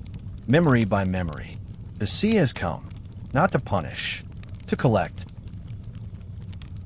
The city dies slowly, then all at once. It doesn't happen in a firestorm. There's no lightning bolt from the gods, no celestial curse shouted from the heavens. The collapse comes in 3 breaths, 3 moments, 3 soft exhalations, like a body giving up after too many nights awake. You're there when it begins. You're always there, it seems. A witness, a vessel, a pair of borrowed eyes for a city that can no longer see itself clearly. First breath, the docks vanish. You wake to the sound of creaking, long, low, mournful. It's not unusual. Thonis-Heracleion is a city of boats. Wood groans. Rope stretches. But this sound is different. It comes from beneath. You rush to the eastern quay, or where it used to be. The water is high. Too high. Where once there were walkways lined with baskets of pomegranates and clay jars of oil, there is now only surface. Smooth, uninterrupted, unnatural. The planks are gone. The stone steps gone. The entire dock has slipped quietly beneath the tide, as if deciding to leave the party early and without goodbye. Boats float, unmoored, confused, their ropes still tied to things that no longer exist. A man stands ankle-deep in water where his shop used to be. He holds a wooden bowl and stares at nothing. It didn't break, he says. It just let go. The priests arrive late. They bless the water with desperate chants. Someone throws a coin into the canal and prays to a god whose name sounds more like a plea now. But it's too late. The sea has taken the first lungful. The docks, the city's mouth, are under. And now the city cannot eat. Second breath, the market sinks. By midday, the fish are in the market square. Alive, you step into what was once the city's pulse. The place where voices used to rise like birdsong in a dozen tongues, where copper clinked and traders argued and lovers brushed hands beneath awnings. Now it's a pool, a shallow, shimmering grave. Not a flood, a transformation. The stalls are still there, just beneath the surface. Clay pots wobble on drowned tables. Rolls of cloth float like jellyfish, their dyes bleeding in slow spirals. A goat carcass, once for sale, now drifts belly up beside a sack of onions. People try to pretend. One man stands knee-deep in water and shouts prices for dates that are already soaked. A woman walks from vendor to vendor, refusing to acknowledge that her skirt is floating.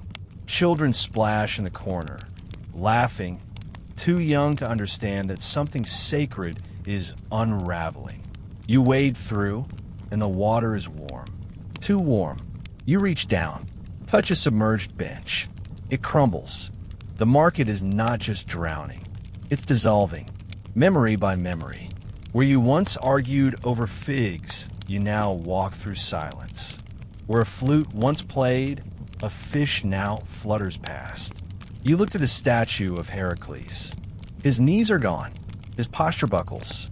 He seems embarrassed.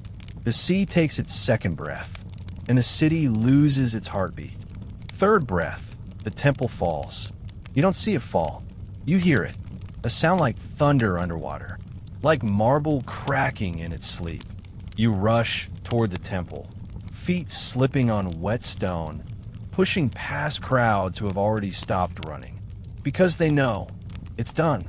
The temple of Thonis-Heracleion, once the spine of this city, the pillar around which all else was built, is now a ruin. One of the columns has collapsed, sideways, like a drunk man's fall. The roof has caved inward, sending plumes of dust and prayer into the sky. The sacred bark, the one that carried the god, floats broken in the courtyard, spinning in slow, defeated circles.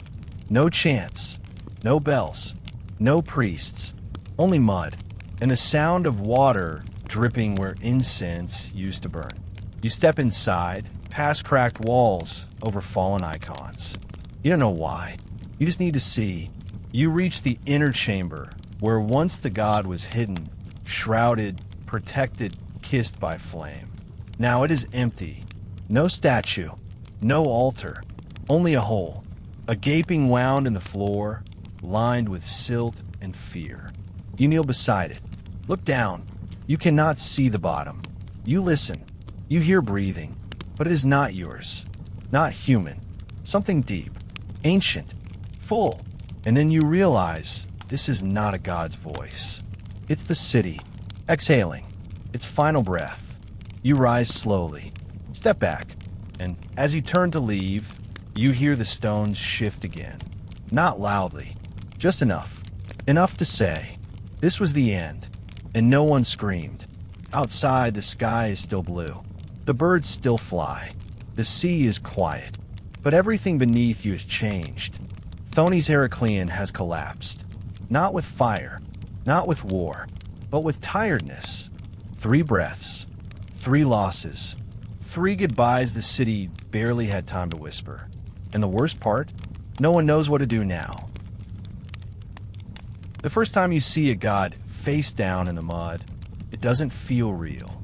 He's small, smaller than you imagined, no taller than a child.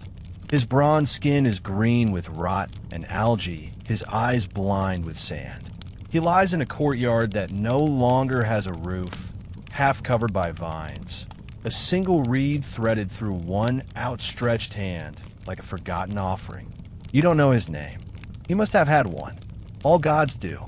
Carved once in a limestone, painted once with gold. But names don't swim. And this one, he's been floating for a while. You kneel beside him, not to pray, to look, because in Thonis-Heracleion, the gods were everywhere, in statues, in chants, in coins, in rules. They ruled over tides, fertility, fish, wind, dreams. Some had temples, some had tents, some only had whispers. And now, they have none of it, because when the city collapsed, the gods didn't flee. They stayed, and they sank. Their temples are underwater, their names slurred by silt, their altars bloated with mildew. You walk through the sanctuary district, once the highest part of the city, now ankle-deep in seawater and shadow.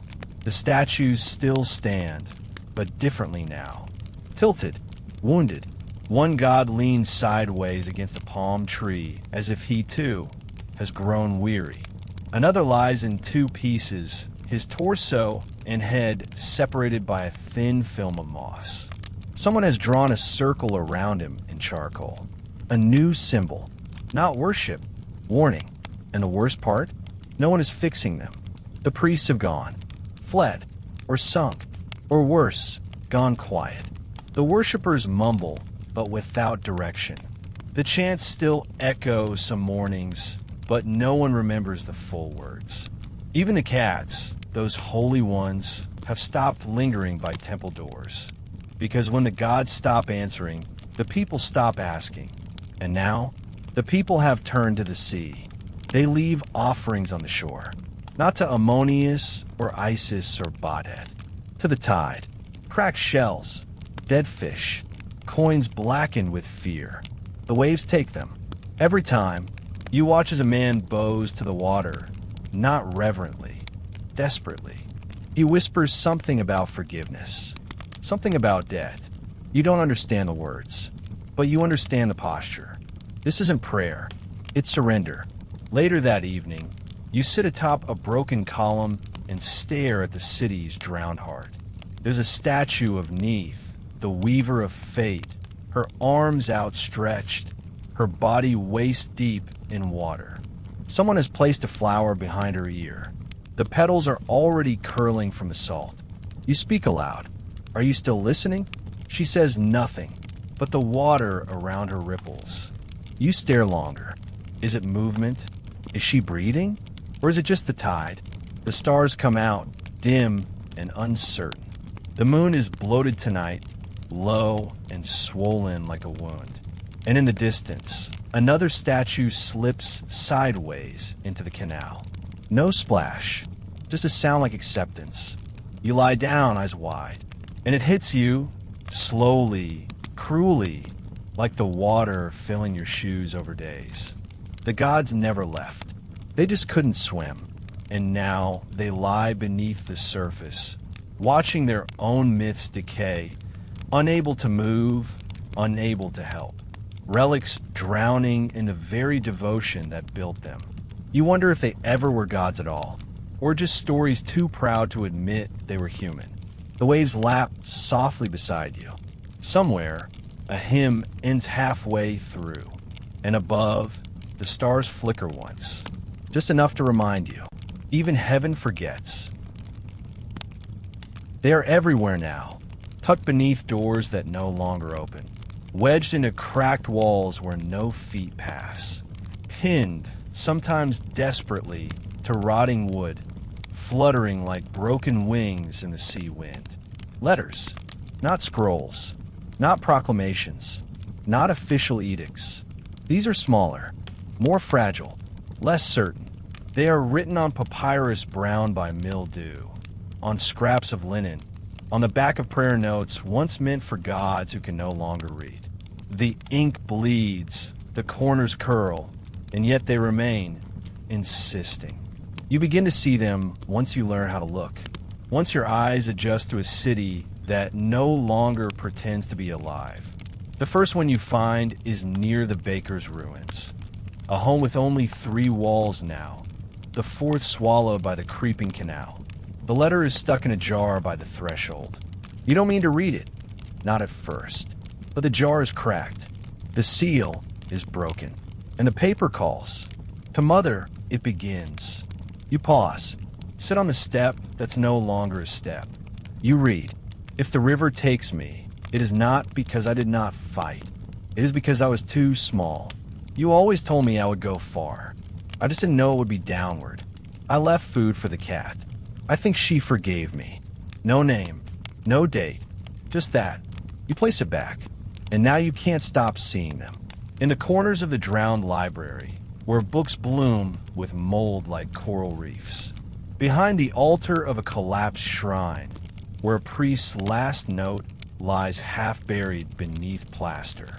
We were never trained for this kind of silence. Some are pleas. I swear I returned the coins. Tell her that. Some are instructions. Bury me where the fig tree used to grow. Some are secrets. I saw it rise. I saw the floor move. I saw the hole breathe. But most are simply unfinished. Tell my son, if you ever come back, there is something They end in a curl of ink, in a tremble, in a splash of water that stole the final thought. You find one pin to a statue's chest, a rusted nail driven through it into stone. The statue has no face anymore, just the suggestion of eyes. The letter is soaked through the ink of blur. You lean closer. You promised we would leave. You said, that's all. The rest is gone. The wind picks up, carries the corner of the page like a dying flag. And now, something shifts in you, because you realize these letters were never meant for gods. They were meant for the living, for someone, anyone, to read, to witness, to know that they existed, that they tried. But the city is too wet for memory, too soft for permanence, too quiet to carry answers. And so the letters remain unopened, like lungs that never got to exhale. You walk past a door that floats now, half attached to its frame. There's a paper beneath it, too heavy with salt to flutter. You kneel. You read, if you find this, you are me. You stop, because in a way, you are a body still walking through a story that ended chapters ago. A pair of hands holding someone else's grief. A pair of eyes reading lines never meant to be seen by the sea. And for a moment, The whole city seems to breathe around you, with voices caught in walls, with thoughts trapped in pages, with letters no one opens. Until now, you fold it gently, you press it to your chest, and for once, you answer, not with ink, not with words, but by not turning away. You never meant to enter it. In fact, you didn't know it was there. The city has shifted again, subtly but undeniably. The streets no longer align with memory. The corners turn where they once dead-ended, and alleys that led to markets now spiral inward like thoughts you can't shake off. You walk because your feet insist, because the water keeps rising behind you, because stopping feels like surrender. And then, the room. You find it through a side door. Or maybe it finds you. It's tucked beneath what was once a watchtower, the kind used to spot storms or ships or omens in the shape of birds. The door is half open. The frame leans, swollen with damp. Something about it feels wrong in the way secrets feel wrong. Too quiet, too still, too waiting. You step inside. No wind, no water, no noise. It's dry. Immediately, that feels unnatural. The entire city is soaked, collapsing under the weight of sea rot and soft stone. And yet here, the air tastes of dust, of books unopened, of breath that no longer belongs to lungs. The room is square, stone walls, no windows, no altar, just four walls and a low ceiling that makes you feel watched. At first, it looks empty, but then you see them. Marks, not writing, not decoration, scratches, everywhere, along the walls, spiraling in toward the center, faint in some places, deep in others. Not carved with reverence, scraped, etched, like someone was trying to keep themselves from disappearing. You approach one, kneel, run your fingers over it. It's a name, barely, half erased, half insisted. You move to the next, another, and another. The walls are full of names. No pattern, no list, just scattered cries. Hundreds of them, layered atop one another like panic. Some are in Egyptian, others in Greek, a few in languages you don't even recognize. And between them, drawings, eyes, boats, open hands, animals without faces. There's a small pile of bones in one corner. Not human. A bird, maybe, or what was left of one. Someone wrapped it in linen, carefully, respectfully. The cloth is still there. Damp but folded. You don't touch it, because somehow you understand. This was a room for the forgotten, or for those who feared becoming so. A final place. A last effort to leave a mark, however shallow. No altar, because there were no gods left to pray to. No window, because hope had stopped needing light.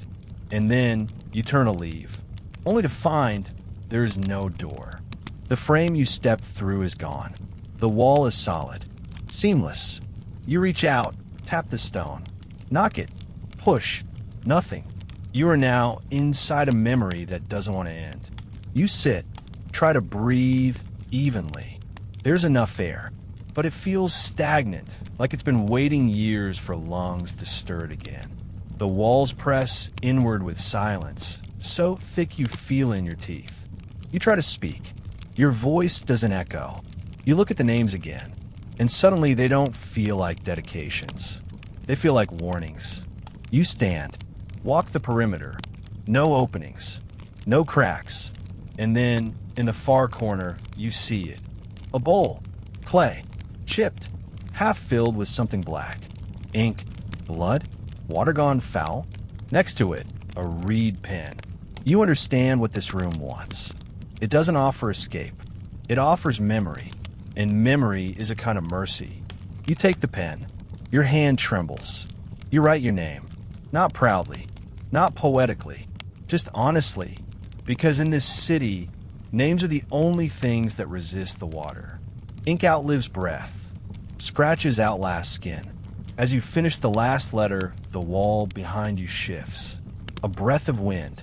You turn, The door is back, open, waiting. You step through. Don't look back, because you know what that room is now. Not a trap, a test of how much you want to be remembered. There's a moment just before dawn when the water goes perfectly still.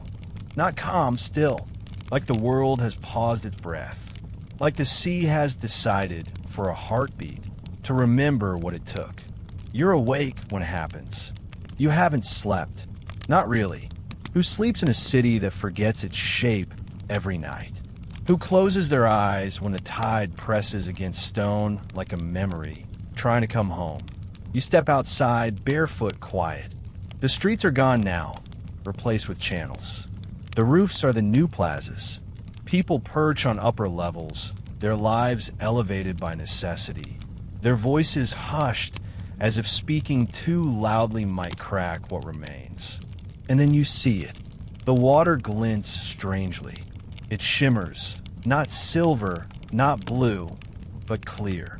So clear it looks unnatural, like air made heavy, like glass poured into the shape of the world. You walk to the edge of what was once a staircase, now a submerged spiral, and look down. And there it is, Thonis-Heracleion, caught beneath the surface like a fly in amber. Preserved, whole, frozen in surrender. The columns still stand, their bases swallowed, but their capitals catching moonlight like ancient crowns. Statues of gods lean slightly, as if bowing. Walkways stretch in perfect lines, paved in silt and forgotten intentions. Doors hang ajar, curtains ripple without breeze, and clay jars. Hundreds sit untouched, their contents long soured, their purpose still legible in their placement. You're looking at a perfect ruin, not broken, not collapsed, paused, a city in mid-thought. You kneel at the edge, press your palm to the water's surface. It doesn't move. Your reflection hovers there, ghost-like, incomplete. You begin to see more. Inside a half-submerged home, a table still set, 2 cups, one knocked sideways, its contents gone. A child's toy floats nearby, carved crudely but with love. You can almost hear the last voice that touched it. And then, the temple. Farther out, deeper, darker. Its roof is gone, but the walls remain, and within them, a shaft of light pierces down through the still water, catching the gold on a fallen altar. There's something terrifying about how intact it looks, as if it could still function, as if the gods might still gather there at night, unseen, to hold counsel in silence. You whisper to no one, "Why are you showing me this?" And the water, of course, says nothing. But in your chest, you feel it, the weight of being remembered wrongly. Because this isn't a city buried in sand. This isn't crumbled stone or charred remains. This is a preserved failure. The sea has done what no historian could. It has fossilized shame. It has taken pride and ambition and laughter and woven them into a tapestry of stillness. Nothing here is forgotten. It's just unreachable, and you realize glass is not just clarity. It is barrier. The city is perfectly visible and utterly untouchable, a museum no one visits. You sit there watching. Hours pass. The sun begins to rise. The light touches the tops of roofs, makes the water flash like broken mirrors. And still, nothing moves below. The people who live above now, the survivors, don't look down much anymore. Too painful, too beautiful, too still. You rise and walk back. Careful, slow, like someone retreating from a sacred tomb. And you think, the city didn't drown. It crystallized. And beneath the shimmer, beneath the stillness, beneath the weight of glass, it sleeps, waiting, not to be saved, but to be seen. One last time. They say her name was Kephis, or Maya, or Nisi, or nothing at all. The stories don't agree, which means they might be true. Because in a city like Thonis-Heracleion, stories arrive too late, and names leave too early. But they all agree on one thing.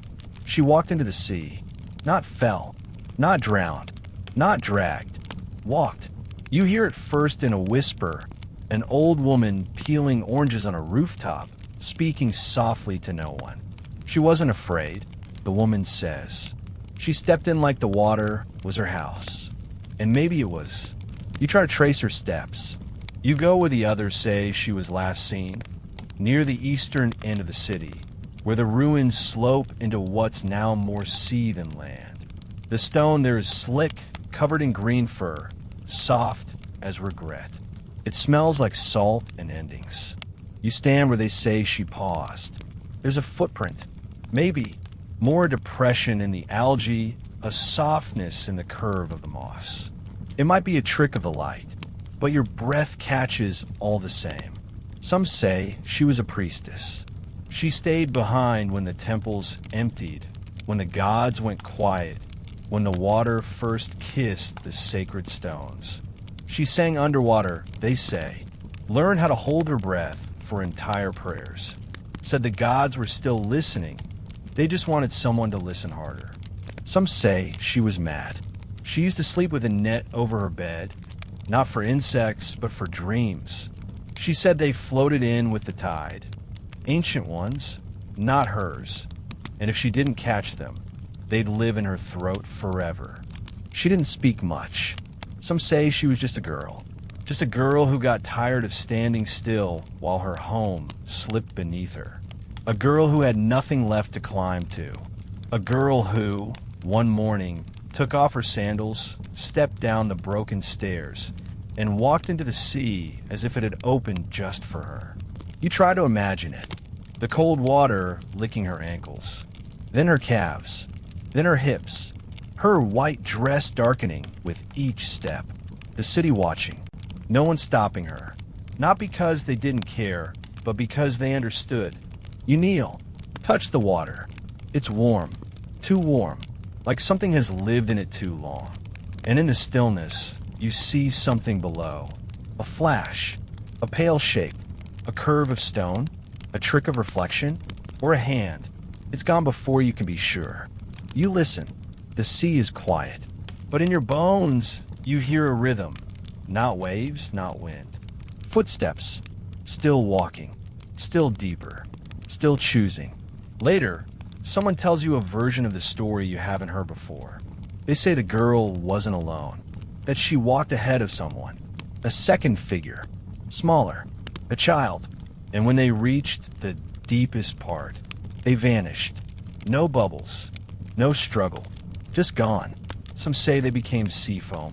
Some say they live still in the ruins beneath, breathing water, hair long as river grass, voices made of whale song. But most say nothing, because stories like that don't need to be explained. They just need to be remembered. You stay there until the light fades, until the last ripple flattens, until your own feet are wet and you have to choose, stay or return. You take one step back, but part of you stays, right there where she once stood, where the sea became a door, and the girl, not a ghost, not a myth, but a choice. The choice to walk forward when the world collapses behind you. They warned you not to dig, not with their words. No one in Thonis-Heracleion speaks plainly anymore. The warnings come in side glances, in stories half told, in a way people walk a little faster past the northern ruin of the temple of Thonis-Heracleion when the sun begins to fall. There's a kind of reverence in avoidance. But still you're drawn, not by curiosity, not exactly, by something heavier, something pulling. The temple itself is mostly gone now. Its colonnade cracked and sinking. Its altar covered in soft black moss like mourning cloth. But the foundation remains stubborn and squat, built in layers no water could fully erase. And beneath that foundation, a hollow, a space untouched. You slip through a fissure in the base, pressing your body sideways, shoulder first, into darkness that smells of mildew, crushed shells, and something sweeter like iron. It's quiet, Your breath scrapes the silence. You descend. The steps are uneven, carved not for comfort, but for permanence. Someone meant for this passage to outlive whoever walked it. And then, the chamber. No torches, no light, no offering bowls or painted walls. Just earth and bones. Hundreds, maybe thousands. Stacked, not buried, not jumbled. Stacked in lines along the wall, like a library of forgotten anatomy. Femurs beside femurs. Skulls stacked eye to eye. Spines coiled like sleeping snakes. The air is thick with stillness, with the kind of silence that clings. These aren't war dead. There are no shattered shields, no blade marks, no signs of violence. They were placed here, lovingly, deliberately. You crouch, touch a rib cage. It crumbles slightly at the edge like burnt paper. Some of the bones have carvings, not names, but symbols. Repeated glyphs, spirals, wavy lines. One you recognize from the outer wall of the temple, high above the main door. A closed eye. The eye of a dead. The one that sees inward. You swallow. These aren't enemies. These are chosen. Buried beneath the temple, not in punishment, but in proximity.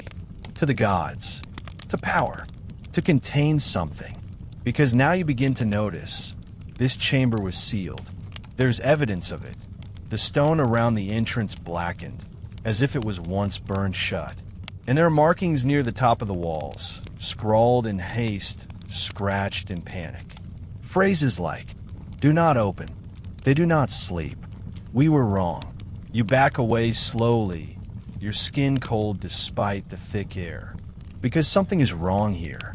The bones, they don't feel past tense. They don't feel like artifacts. They feel like warning signs, a containment, a boundary. Something was buried here, and these bones, they were the wall. And maybe the wall is failing. You hear something behind you, not a sound, a shift, like pressure, like inhalation. You turn. The bones are still, but the air is moving. Down here in the lowest place in the city, beneath the temple that now drowns above, you understand something awful. Thonis-Heracleion didn't just fall. It was pushed from below.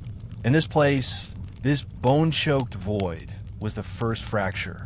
A crack in the foundation of belief. A place where people buried truth, hoping stone and secrecy would be enough. You back away, slowly. The stairs are slick with something. You don't look too closely. You ascend faster than you should. You don't breathe again until you feel the damp sunlight on your face. Outside, the world is still. The temple ruins loom behind you, proud and empty. But now you know what lies beneath, and that knowledge follows you. There's a moment, just a flicker, when the wind carries sand instead of salt. You taste it on your tongue before you feel it on your skin. Gritty, ancient, warm. It sticks to the back of your throat like a word you can't quite say. You look up from your resting place atop a half-submerged statue and realize the air has changed. It is not a breeze. It is a return. Because before the sea came for Thonis-Heracleion, it was the sand who first tried to claim her. The Nile Delta was never loyal. It was a shifting mouth, a hungry thing. One day land, the next water, then land again, but thinner, softer, confused. And memory, it seems, is the first casualty of such confusion. You walk across a flooded plaza where lotus roots tangle beneath your steps. Beneath them, broken bricks. Beneath the bricks, more sand. Always more sand. It rises through cracks like a silent rebellion, as if it, too, wants to tell the story, but only in pieces. You find a wall, half standing. Upon it, a relief once sharp with scenes of worship and power. Now, only outlines remain, ghosts of priests, blurred gods, a pharaoh's profile almost devoured entirely by time. You brush the stone gently. The dust clings to your fingertips. History turned to powder. Somewhere nearby, a child sings. A real one, living, sitting atop a collapsed column and tracing shapes in the sediment with a reed. He hums something you don't recognize. A lullaby that sounds older than it should. You ask him what it means. He shrugs. It's just what the sand says. And suddenly you see it. The entire city is sinking not just in water, but in forgetting. The buildings fade not only from erosion, but from silence. Names go first, then faces, then stories, then meaning. The people still here, the ones who stayed, they speak in phrases half remembered. Their myths are broken. Their gods have no faces. Their dead go unnamed. And the sand? It moves in, patient, smiling. Sand doesn't just bury, it rewrites. A statue of Anubis becomes the dogman. A broken stela becomes a pretty rock. A forgotten queen becomes someone's daughter. Memory, when unguarded, becomes fiction. And fiction, told long enough, becomes truth. You sit with that. You let it hurt. Because it does. Not sharply, not suddenly, but like an ache in the chest when you wake from a dream you've already forgotten. You walk deeper into the city, toward the edges where ruins meet desert, where the sea doesn't reach, but the sand does, in waves just as relentless. Here, everything is quieter. No gulls, no voices, just the sound of grit in the wind, brushing stone like a mother calming a fever. You find a row of headless statues. Their pedestals are engraved, but the letters have crumbled. Even their silence is anonymous. And that, you think, is the true death of a city. Not fire, not flood, not war, but to be misnamed, to become the wrong memory in the right place. To exist, physically, but with no one left who knows what you were. You pick up a shard of pottery. It has a name on it. Part of one, at least.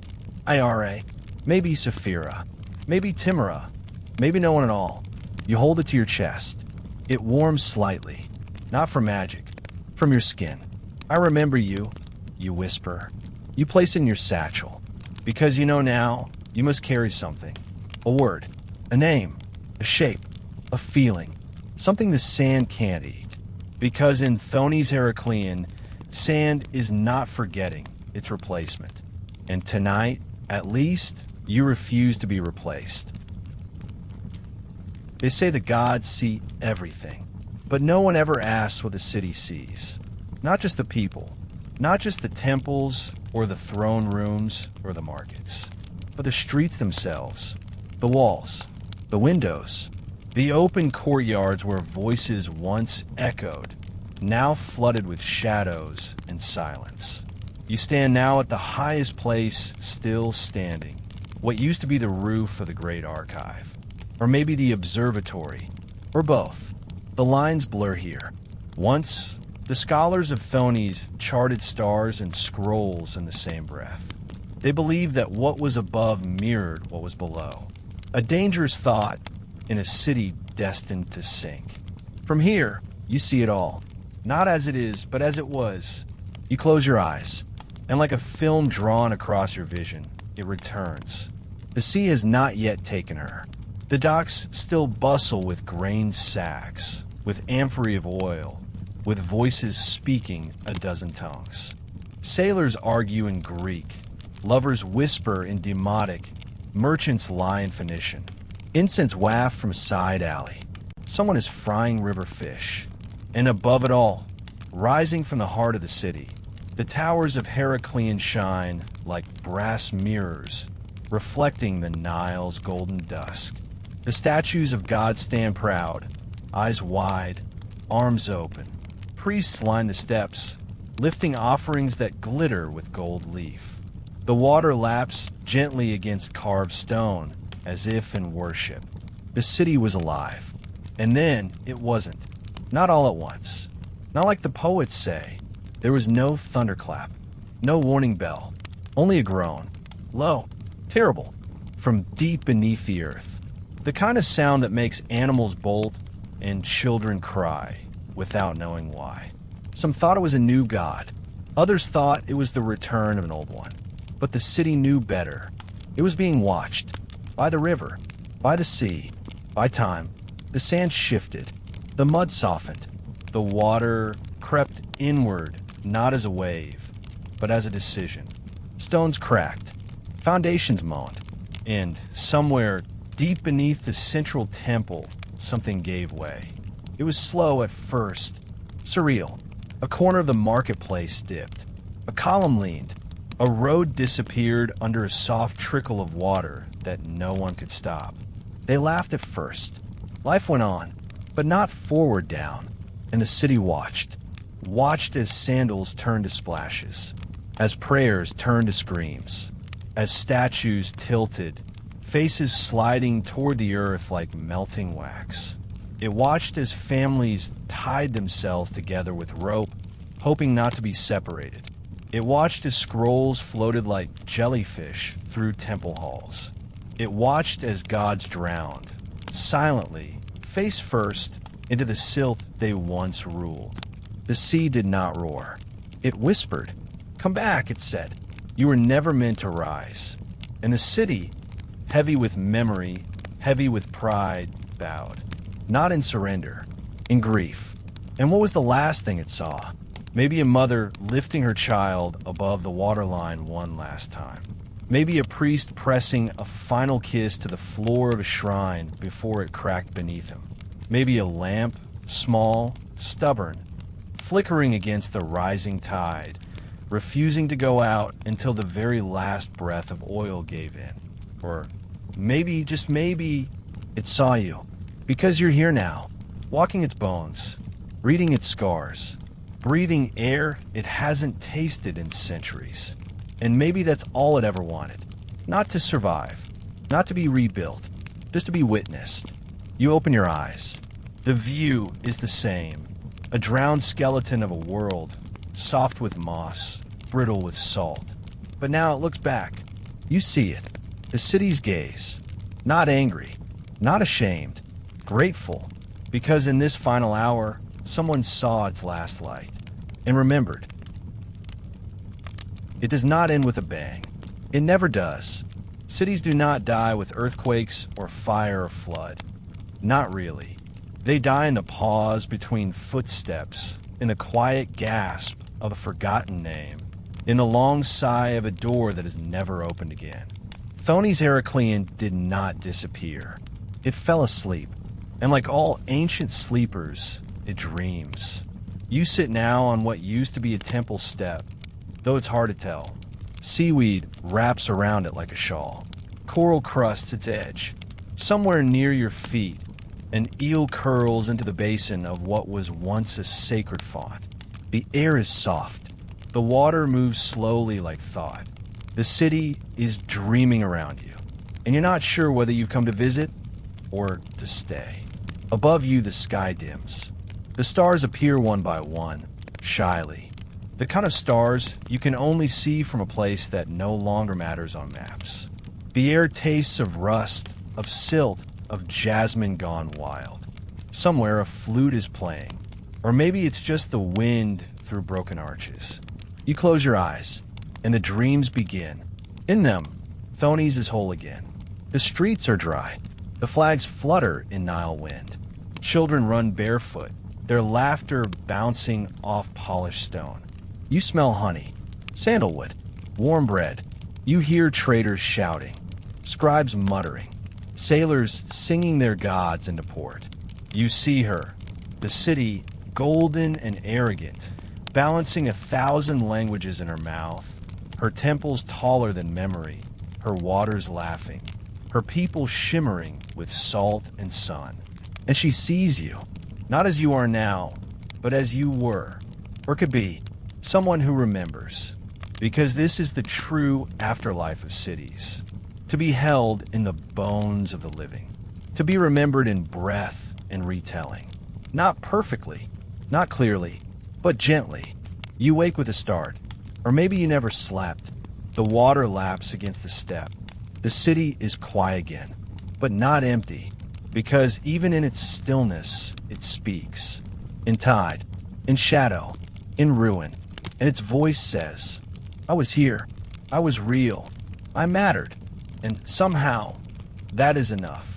You stand, your skin is damp, your heart is full in a way you can't name. You walk back the way you came, slowly, reverently. The ruins bow as you pass.